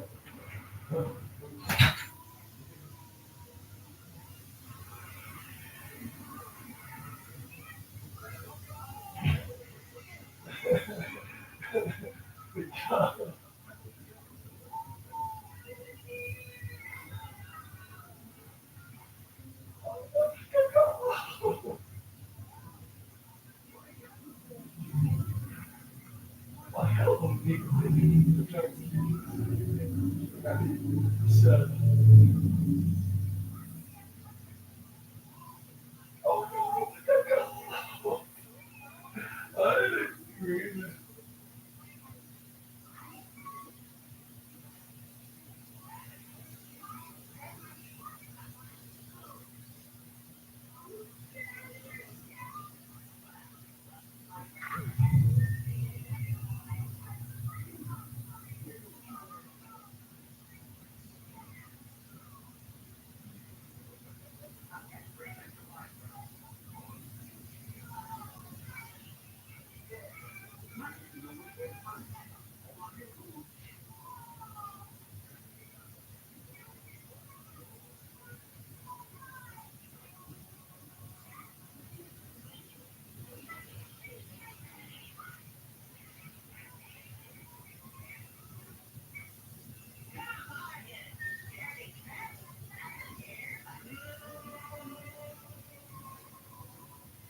How do you have a deep voice like that? Not so much like a doctor, but a cop.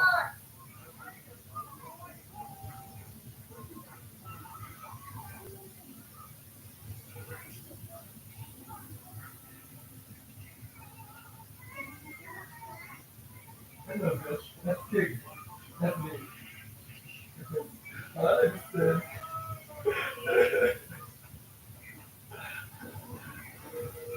That's like some from a YDP episode.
I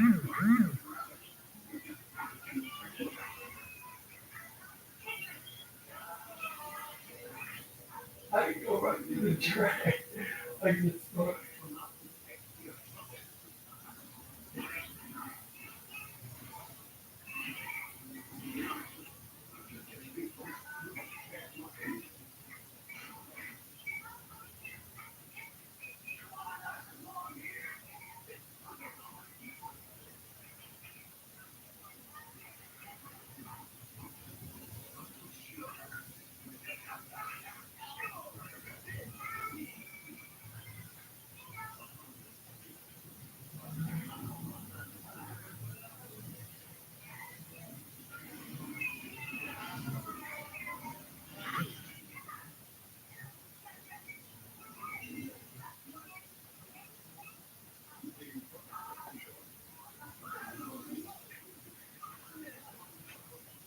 Well, going to go to the first thing I'm going to do is stupid.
But I'm going to go like a restaurant way.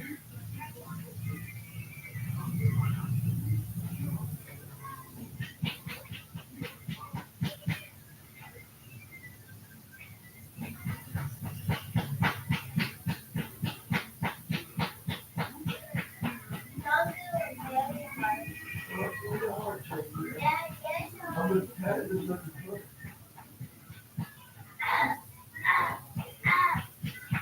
And it used to be all like,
okay, so I got everyone.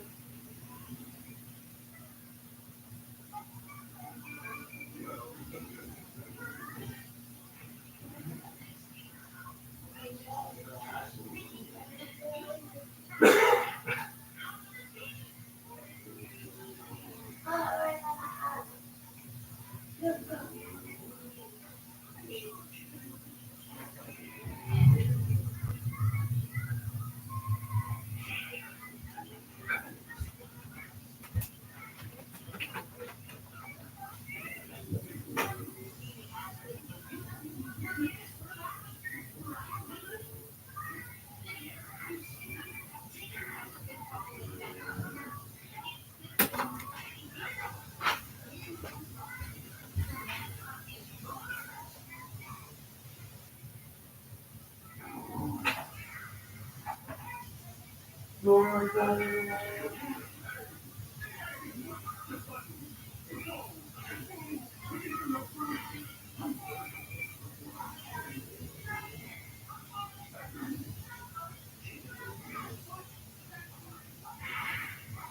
I think the whole cover in a treasure chest.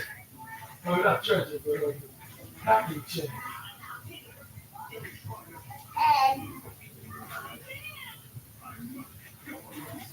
I thought that when you pack that SpongeBob clothes and peanut butter and pickles.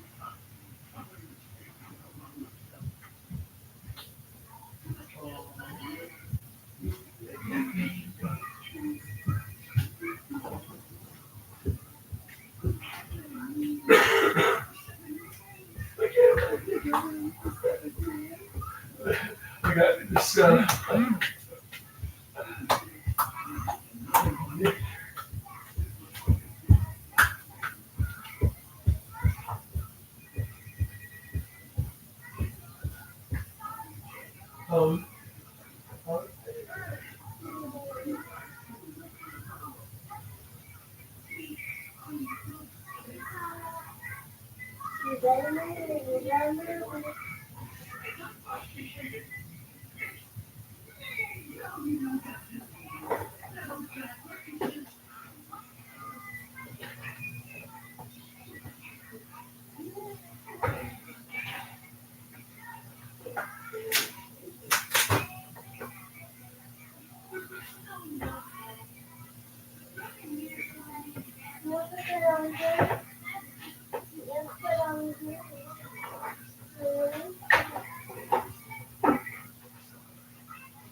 superstitious.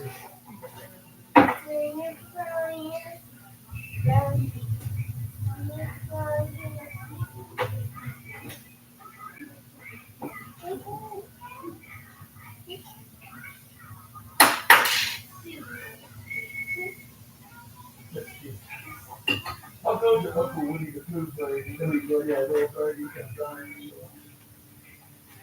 Oh.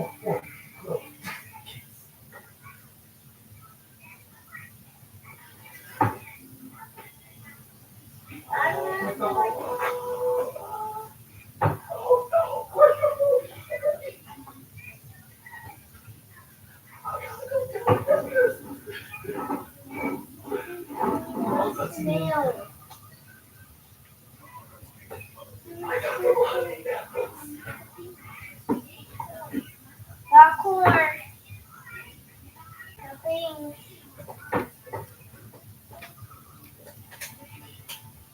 What's already now? Yeah.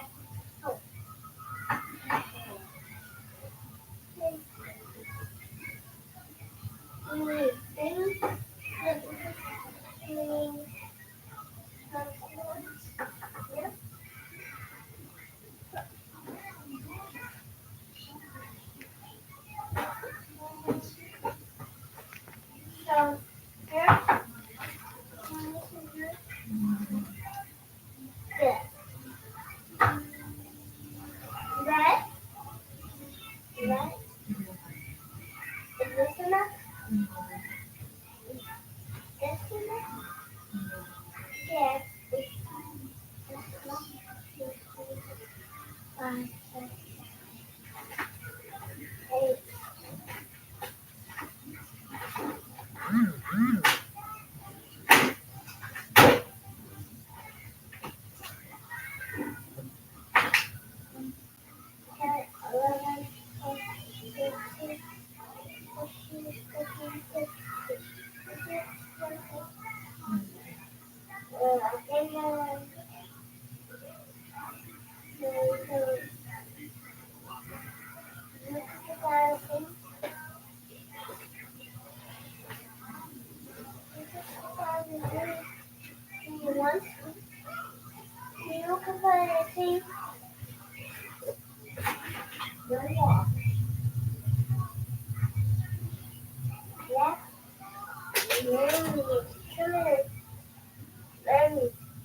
Go in.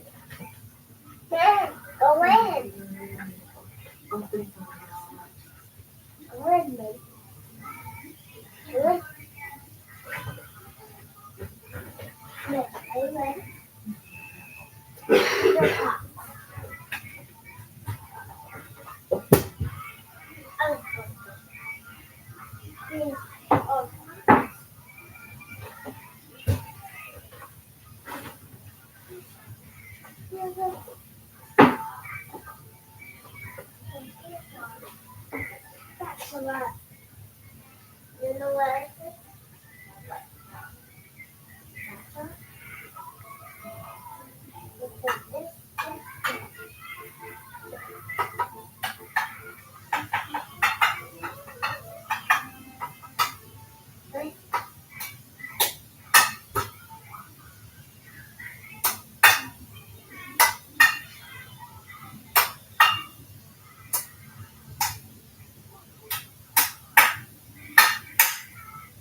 can.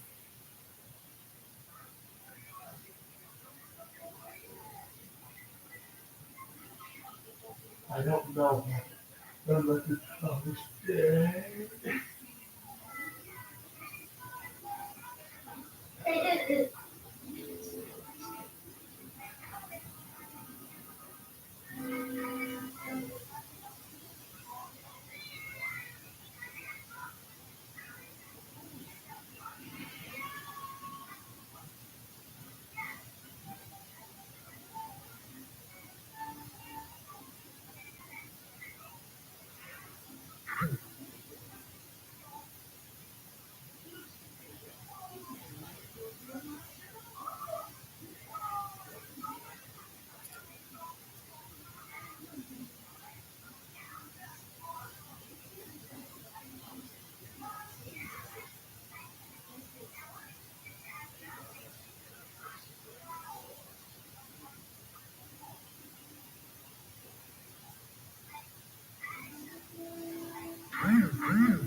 I wish that was it. For me.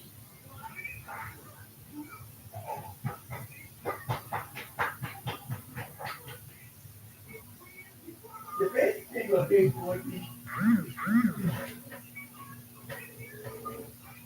oh snap.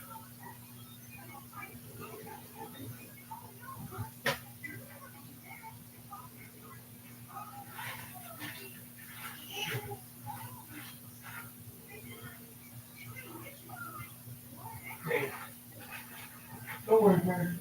I got you. Oh no. I got no numbers. I got the right numbers. Stupid fun. You got my heart.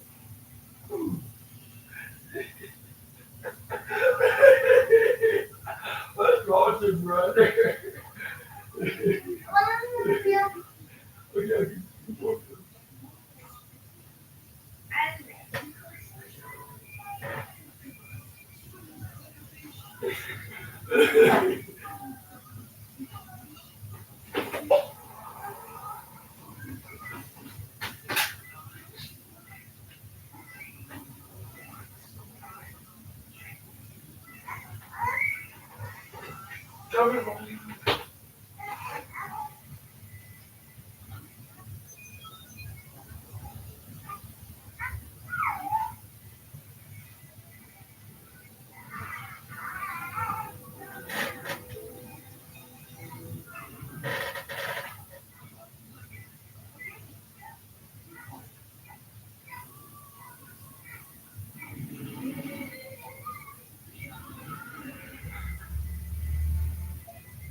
I never make chocolate. Very small island.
Yeah.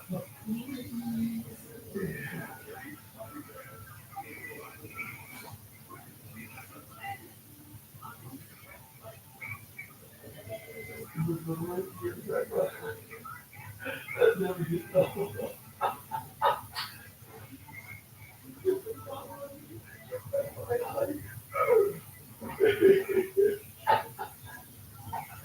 That actually does sound like when you do like this.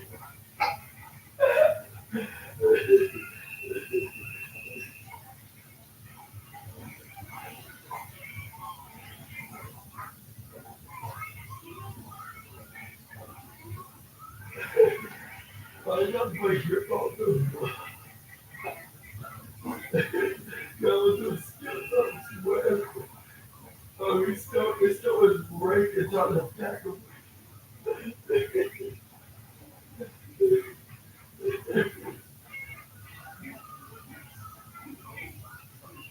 Oh, they're playing Jigsaw and what they call it? Some of that Monday morning cotton and outdoor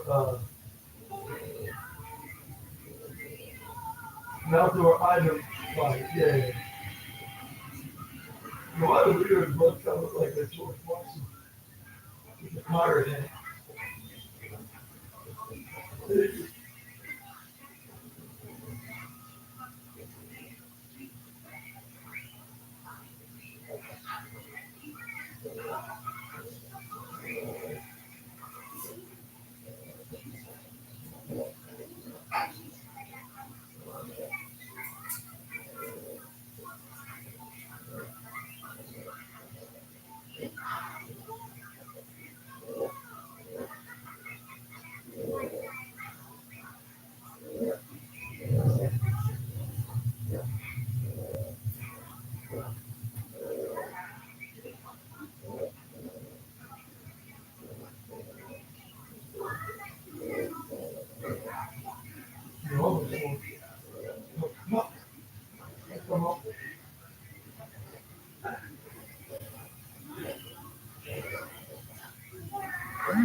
Why?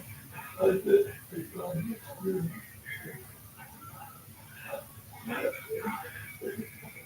yes, you are.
Say just like sugar.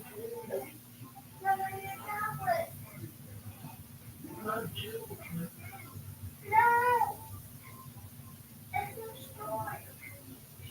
Just go to the laundry. Look up careful. Don't look at milk.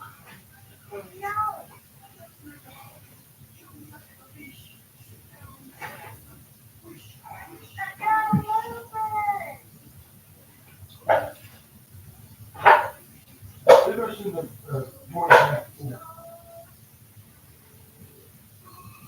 Where's that stuff? Look. Let's go.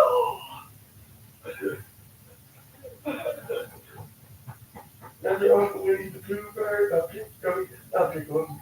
Little duckling flies around the wire. Oh, he's a big one. Uh-oh. It must be a little girl. I'm not taking this far. I'm taking that far. I'm not taking this ball anymore.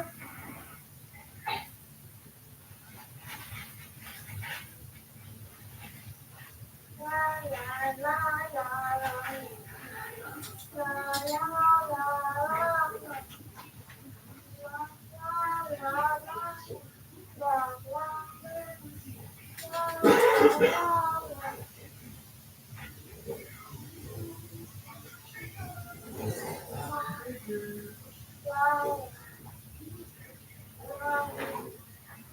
Okay, I need to shut up.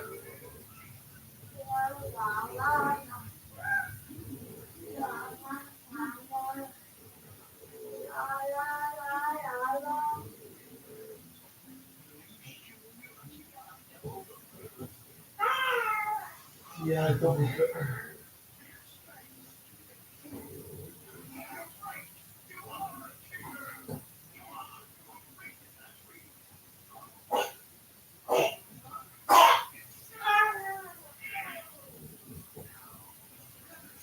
I hope we got the door. Let's watch.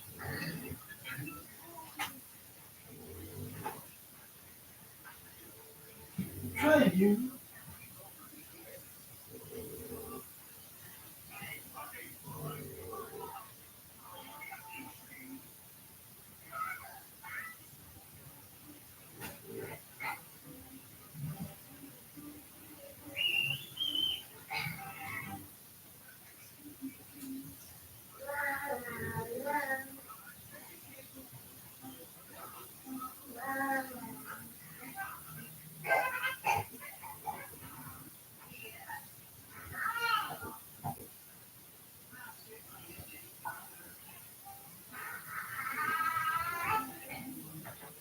Come on, Jackson.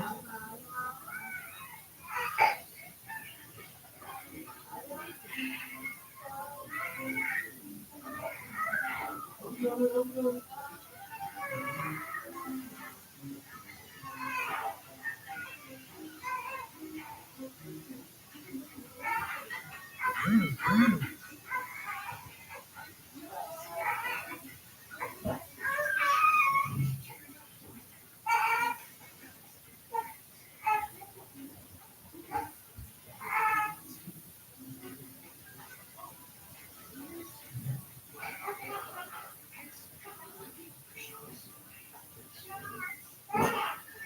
they keep shock so.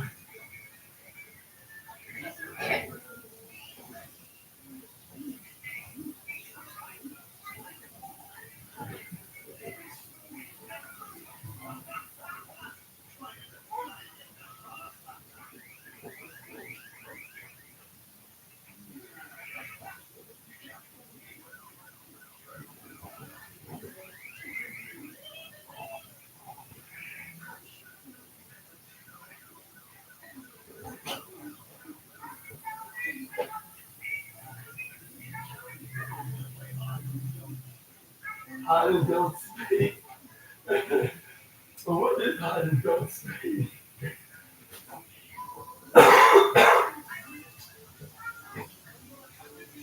One, two, after two, five.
Hot and don't speak.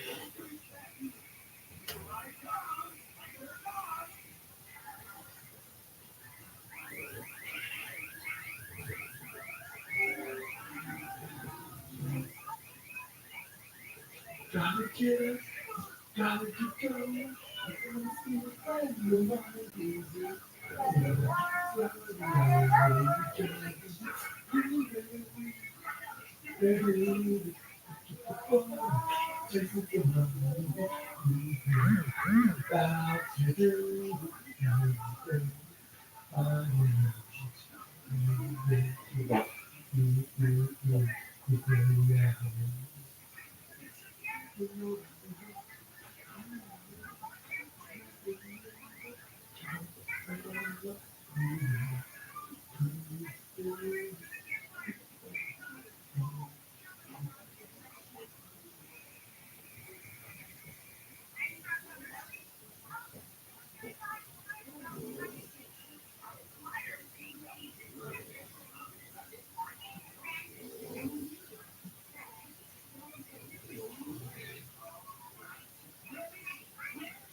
Yeah.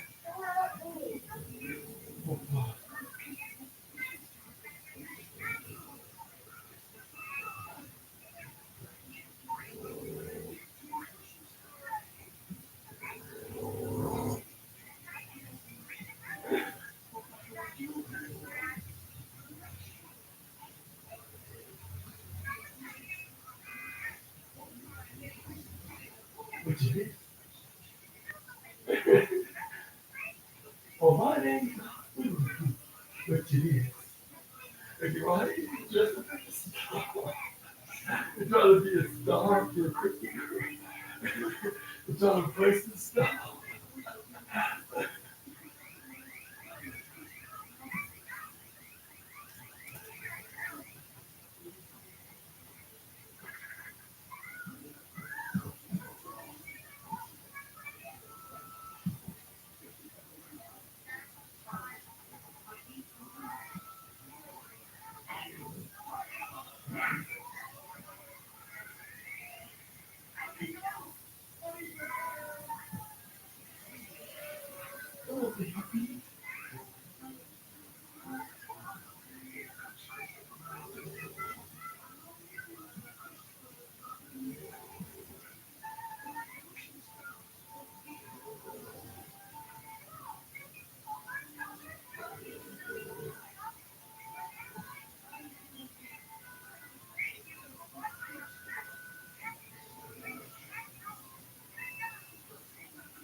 Oh, let me know if he needs anything. Okay, no problem. Thank you. All right, assassinators, I'm back here. This is where.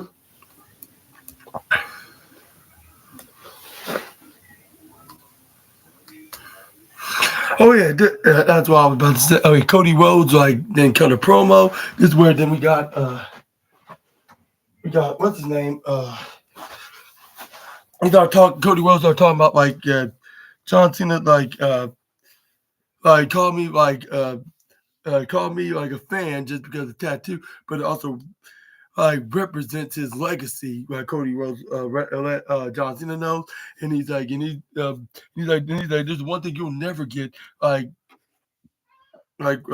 that get is the respect of these fans. Excuse me for a second.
I gotta go pee. When I'm on a Brenda Claire, everybody shut up. You hear me? Yep. Yeah.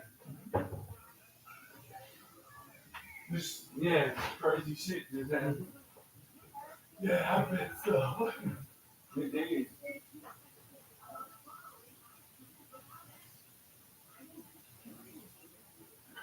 What you go up there and help your mom with? Oh, it was with we were getting a couple of outfits like for the holidays. So you can help her get outfits she can't pay. Deal? I not buying outfits. I'm gonna give her outfits like here. Oh, but still, that costs money for a lift. So that's like $60. I would say, yeah, and I also was trying to do a transaction as well. Okay, so you were getting the money? I'm trying to get the money on top of that, yeah. Sounds like if you get the money for her, you can get the money for here too. Exactly, yeah, absolutely, yeah. Because, Right. like I said, once again, Thanks for we're supposed to pay Tuesday. And I tell you we're gonna bring the money in tomorrow. Well, not today. I found out, exactly, it should have been today, yeah. It should have been 3 weeks ago. Exactly. Or, yeah, on top of that, it should have been like 3 weeks, yeah. This is gonna be an automatic kick out if you don't pay. Mm-hmm. Yes, sir, yeah. Yeah. And Grandpa don't have that much room in his apartment. He don't, clearly not, yeah. And Grandma's I'm there. gonna help you with this right here, yeah, because, yeah, like this is the only like place that's dependable at this time. Oh shit. Okay, good. You got some pans to put this pizza in? Yeah. You all got pans to put this pizza in? Or can we leave them on the sheet and cook them in the oven? You can leave them on there, warm up, yeah. On the sheet? On that cardboard? Yeah. Yeah, that's what it was cooked on. Okay. I just want to I'll make say, sure. yeah, like as long as it's safe to do it on cardboard, I think that's fine. man, I can't believe tonight. Yeah. I knew that shit was gonna happen, and I just asked you like 3 days ago. I said, when you take him over there, he don't be trying to knock her out of her hand, him out of her hands, is he? And I asked you that shit, and you like, no, my mom takes care of it. And I just told her, She always has them. yeah, but I knew some shit was like that was gonna happen because my dad even says that. He didn't expect the worst of fucking everything. That's what medical unconscious. Where?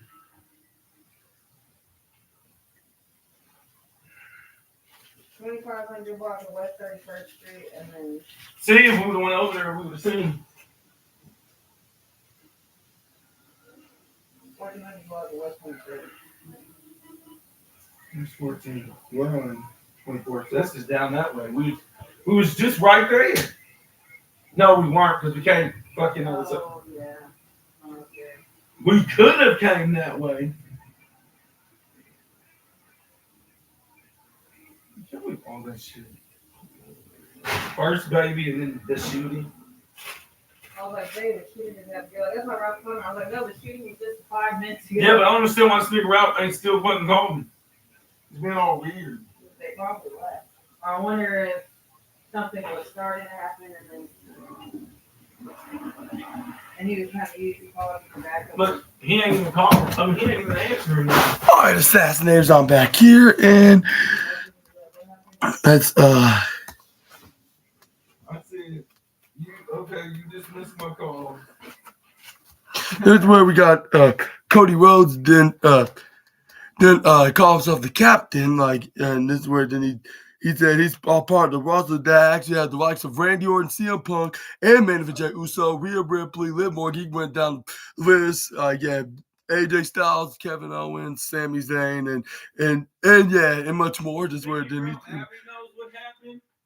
and it is where then he didn't continue after the promo, like after that statement. Then he's like, now you're calling himself the unbeatable task, and then you want to make sure to walk this task, like, and he needs the hard history, like with the record set title win, and so so he can have a history like in the company in the first place. And Johnson is a man of his words. Like when he said he needs him, he needs to take it. He means it. Like and so let him share some honesty. Like I told the likes of Brock Lesnar, and then I told the Roman, like I'm gonna do my best work, and I do court, he don't just like he don't he don't just what he said, he don't just talk, he fights and wrestles here in the business.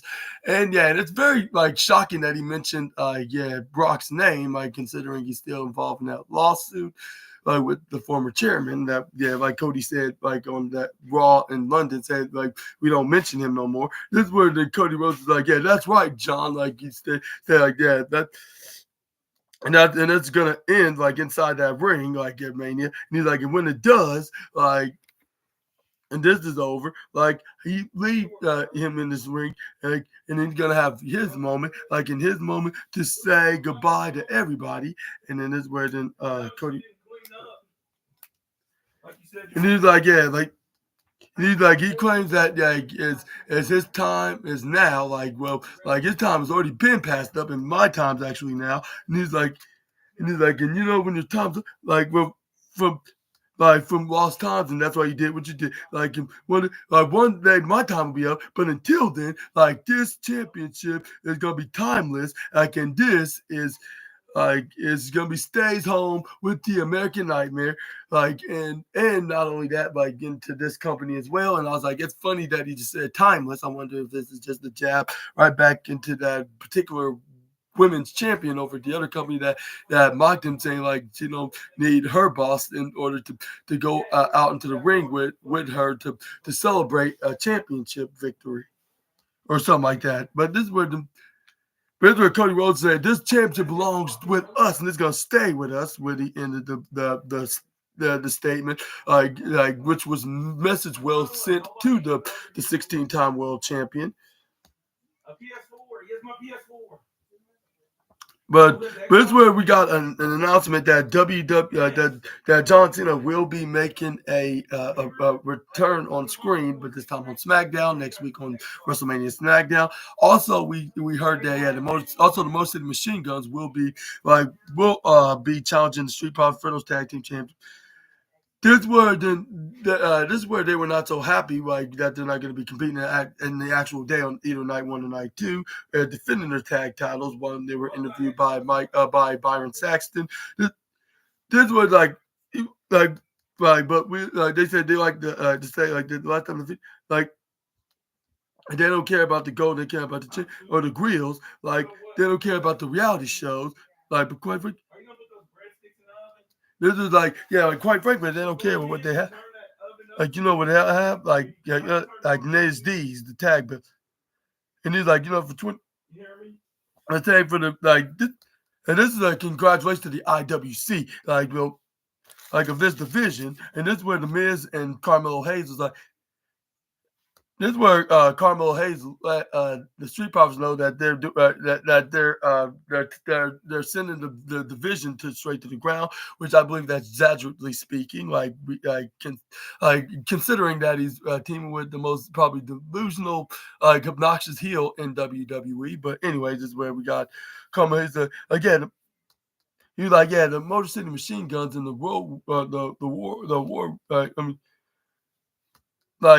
You're calling them the Road Warriors, but you want to talk about real Road Warriors, you're looking at them. Let's talk about the Miz, and this is the Miz then say, oh, you want to hear a joke? The only joke I've seen is that is the SmackDown Tag Team division, and then this is where he's and this is where then the Miz then let Carmelo Hayes let him cook on his own. This is where he's the mere fact of you sit you down in the WrestleMania car, he was there's so many tag teams that held those titles, including me myself. As a matter of fact, I've been the original version of the WWE Tag Champion multiple times I can count. I'm a 9-time tag team champion. Now it's time to put you on the bye tag team division. And I'm gonna win my tit top, and then I'm gonna get the true prospect to the game, adding it to be added into this a mix of a of a team to become a champion. Like it's Carmelo Hayes. Like remember, like we had to give a reminder. We are Mellow Don't Miz, and I was like, well, like you got to do something before you can start bragging about like being a very declarated tag team in WWE. This where then the Miz is like, and we are awesome, like you shout out, and that's where Carmelo Hayes is like, yeah, and we are most definitely like want that smoke, and this is where then they walk off while with the Miz like was put his glasses back on. This is where we got. That's why they want him there. And it's a full moon tonight. The white boy told me it's a fucking full moon. But yeah, when I was at Louisa, but this is where we got the match between Roxanne and Tiffany Stratton. I gotta admit, this was really good, which I would say probably ties. I'll say this will probably tie with the what match was it? He'll let me know, and so I do that. I do that now, so I'm gonna tell Trey, you and Zion, like, don't be going out on no full moon. And this is where we got oh yeah, like I forget what match it was. What was it was Ray Phoenix and Berto that gave the silver trophy. But yeah, this is where we got Tiffany Stratton brought down Roxanne. This is where she goes for a pin, only for it to get denying 1.2. This is where we got this is where then we got a rake in the eyes when Roxanne Perez grabbed onto the little the apron, like right onto the right corner side. This is where then we got a rake to the eyes. She threw her right into the bottom right corner's ring post, and with her left shoulder going first. This is where then we got Roxanne going for a foot stomp right on.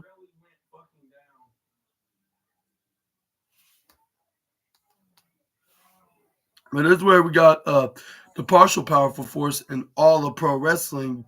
Then they came on. Like this is where it was the commercial break. Once we got done with the partial adverts, this is where then we got who was it? It was I believe it was wasn't it? Yeah, Tiffany Stratton was on top, like where they're trying to go for like some kind of a razor's edge, like power bomb.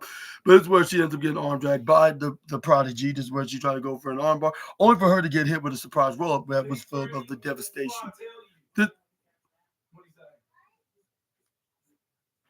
This where it was 2 point. What was it like 3? But this is where we got Tiffany Stratton was back on top. This is where she goes for a running hip attack or something like that. When Roxanne Perez face first onto the rope, this is where she goes for a European uppercut. This is where we got Roxanne Perez then go. Because when I went over there, he was like, "Why?" I said, "Because they we gotta go." And then he was like, "Okay," and then he got his shoes on. That's where we got. There's certain reasons why Daddy say, "Let's go home."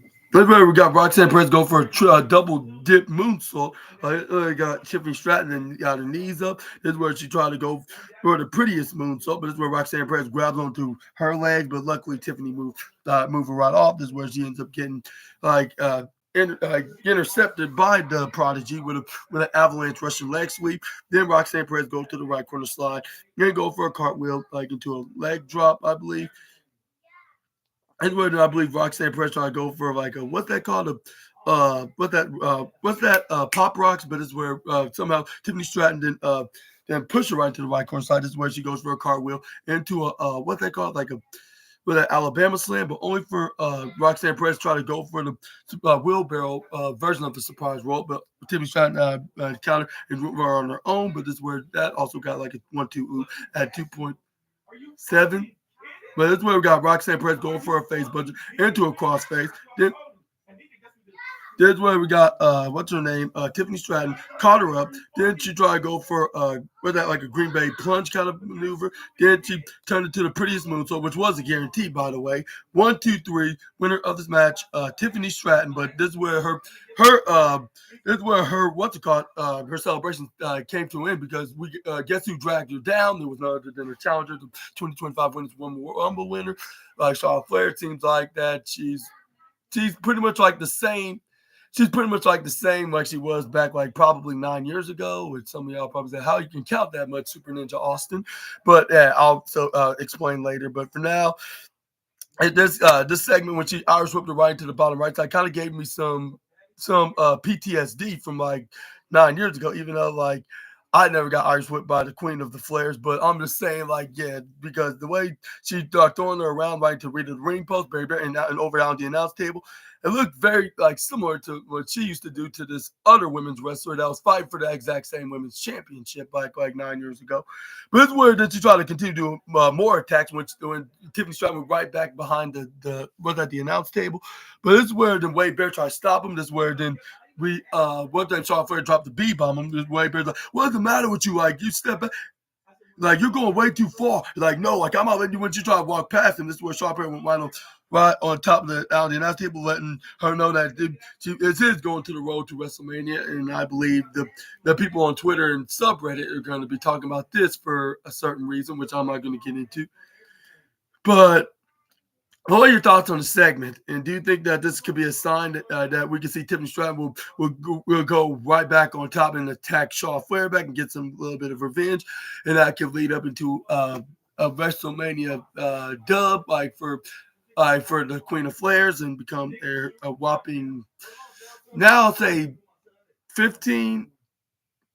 But like, look overall with her NXT title wins, some say she could be technically a 17-time women's champion, and she actually would be the one to break her father's record. But I guess the main roster only counts, so I'll say 15. But let me know in the comments down below if you think she's gonna reach that number. But moving on.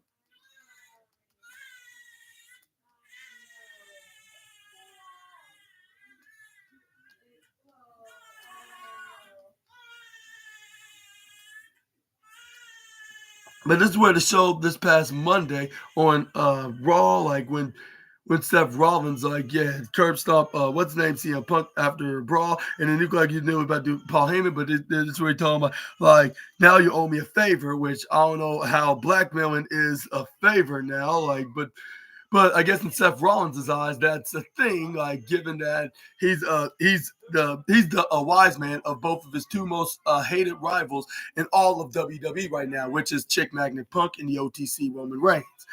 But this is where they show all the matches that's going to be on the card, like what's going to be on WrestleMania Saturday and Sunday, which I believe Jay Cargill and Naomi's going to be on Saturday, and Sunday's Liv Morgan and Raquel Rodriguez against Bayley Valkyrie because it was like back like in one. Yeah.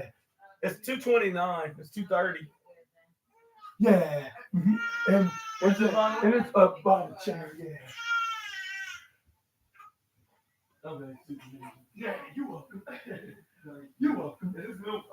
Yeah. Well, it's been since like probably like the last time we drank out of it, which was like probably like 140, 150. So like 45 minutes. Yeah. Mm-hmm. All right, Okay.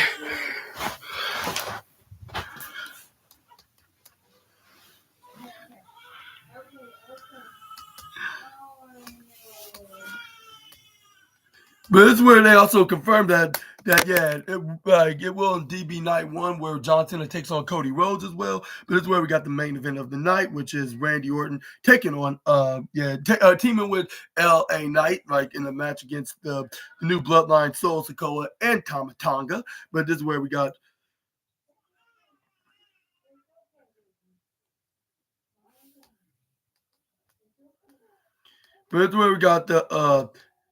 we got Solo Sikoa and Tama Tonga then gotten finally in the ring. This is where then we got things start off with Los Angeles Knight and Solo Sikoa, like with him hitting right hands in the bottom right side. LA Knight to start hitting some right hands. This way back elbows Tama Tonga hits the right hand onto Tama. This is where he got Solo try to spear him into the right corner side, only for him to miss him by an inch. Then he tried to go for a tag to Randy, which he was already ready for a comeback, even though the match only been for like 10 minutes. This is where the Randy Orton start hitting some right hands to the face onto to what's name Solo Sikoa. This is where he pushes him right to the right corner. Randy Orton fires back in a big old clothesline like if he's a Super Saiyan. This is where he ducks out of Solo Sikoa's clothesline, hit a power slam because we all know that's his comeback maneuver. This is where he hits another one on the Tama Tonga when he was attacking his way. He was like, with all due respect to Jimbo, but I'm not him. Like this is where then Randy Orton go for a spike DDT, which he slammed him right to the ground because the bombs are setting off in his head. This is where then we got this finisher, which is the voices that's telling him like just to do until WrestleMania, like because he can fight this guy. And I believe they kind of teased this because when he tried to hit an RKO onto him, that's where Tama Tonga comes in and try to help him out. This is where then he then tried to go for an RKO at him, but he pushes him right into Solo's way, hits a Samoan drop onto the Viper, and he had some back issues for the last couple of years, so he was trying to destroy. Trying to destroy his back, like, and make it like probably triple times worse than he did before. But this is where Tama Tonga go for a crossbody. This is where we got Solo, then ends up trying to stalk the Viper. This is where then we got him going for a headlock on the Randy. This is where we got like when the partial powerful force was on. This is where we got him trying to go for a headlock, but this is where Randy Orton was not taking the submission is for an answer. He finally got him off. This is where he tagged in LA Knight. He started making a comeback to not only one member of the Bloodline, but both members, like which he was primarily doing it to Tama Tonga, but this is where once he was stomping the mud hole right onto Thomas Keister right into the bottom left side. This is where we got Solo's Cole try to go for a clothesline. Well, at least it looked like one, but this is where he ducks out of it. Knight hit a swinging neck breaker. This is where then he sent it right to the bottom corner slot. He hit the jetpack power slam onto Tama Tonga. This is where then LA Knight's like where everybody's saying this is where did a dip right to the tongue right into Tama Tonga. Then you go over the left side, hit an elbow drop like if it's the people's elbow. This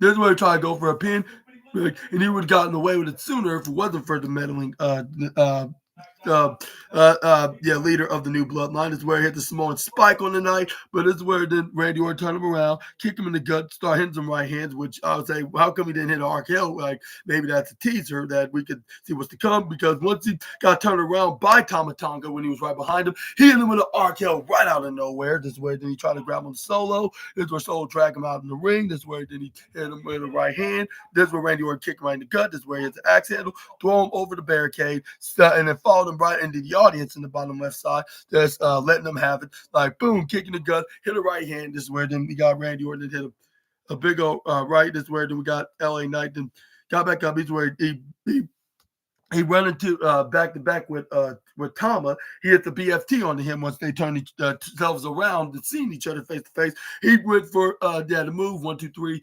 Winner of this match, Randy Orton, and your reigning defending United States champion, LA Knight. Yeah. But this is where then he had this like a similar effect with Tiffany Stratton, except for what's up with the W effect, which some of y'all probably would know what I'm referring to. Wing, wing, nudge, nudge.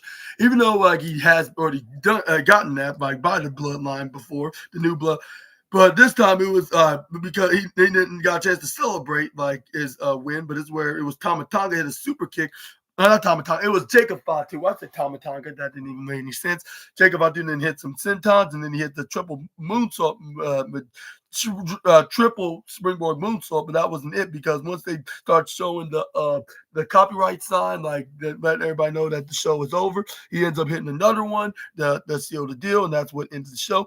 But he also was grabbed onto the United States Champion to show what's to come. He raised it high with him kneeling down and him even licking on it, which it was it was a little bit creepy, like if you've seen it for yourself. But yeah, that was basically your Friday Night SmackDown, and we got plenty of surprises and I'm not surprised, more likely exciting. Some exciting elements, like see what's going to happen next at WrestleMania. Also, like on top of that, we have we got some announcements on what's going to be on night 1 and night 2 on top of that, and we also got like some excitement on what's going to be happening on next week's SmackDown on the Go Home WrestleMania edition of SmackDown. And what do you think what's going to be happening like with the tag team championships are going to be on the line with the Street Profits against the Motor City Machine Guns, and the 6-man tag match with Chelsea Green, Piper Niven, and Alba Fire taking on Zelina Vega, Katana Chance, and Kaden Carter, and also and some other stuff that's going to be happening. What do you think was going to be like what's going to be happening more in the Go Home show? Let me know down in the comment section right down below. Also, if you like this video, please smash the like button, hit the subscribe, and the post notification bells beside, like so you can be the first one to be notified when I upload my next videos. Also, subscribe to my other channel at SNA Entertainment. Link is in the description box below for that. Which I made a back-to-back review, news video for movies and animation, which I'm going to likely do again because for two reasons. I thought that Easter's going to be this Sunday, but I made a massive mistake. But I guess you could say I have some Sundays off. Am I right? Yeah, wink, wink, nudge, nudge, which that will indeed be, the case. And also, but yeah, I will be doing it again. But for two reasons, I'm going to be doing it again next week is one, Easter Sunday. Second of all, like WrestleMania weekend, because the showcase of the Immortals event will indeed be on that week. And and even if I wanted to do like a movie news video on Sunday, I probably wouldn't have the time to do that. But let me know in the comments down below about that. And also, check out tomorrow's wrestling news video for y'all today, which I'm going to be talking about the wildest and intriguing wrestling news stories, rumors that you assassinators need to know, which will be on the ringside news article. Yeah, what was it? One more time. Nigga, that movie is good too. We were just getting into it. Was it like well, I believe it's going to be on the ringside news article. Let me know in the comments below if I'm wrong. I'm pretty sure I'm not wrong. I think I normally do. Yeah, I'll say the ringside news. I would say, yeah. But and also on April 12th, by the way, and I will be doing AEW Collision, which I'm gonna talk about like what's with the what's that called, the tournament for the Owen Hart Cup women's and men's tournament, I guess you could say, like, which we got Harley Cameron that's probably going to make their opponent feel the wrath because she'll be taking on Athena. Hopefully she'll do so. And then whoever wins this, though, will be taking on the CEO, Mercedes Moné. And also we will be seeing Brody King be taking on Konosuke Takeshita on the men's Owen Hart Cup tournament. And who do you think is going to be winning these respective matches? But also we're going to be seeing like what's that called? Like, we're going to be seeing some couple other matches, and we're going to be seeing a segment like to see like what's the reason why what's their names FTR betrayed what's their names the rated R superstar Cope. And and what do you think? What's the reason for it? Which I think, it's because like they just think that Cope was probably slowing them down, like they said, the tag team division, and like they're getting tired of playing the Mr. Nice guys in the tag team scene, and they're gonna be doing anything that they can to get back into this path of the direction.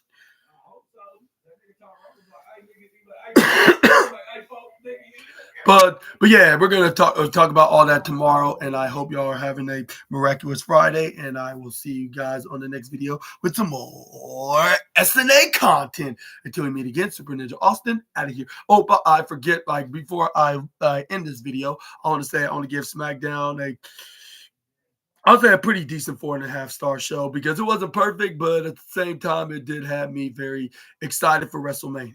I'm going to say right there, that's the best way to put it. And I will see you guys tomorrow. Peace.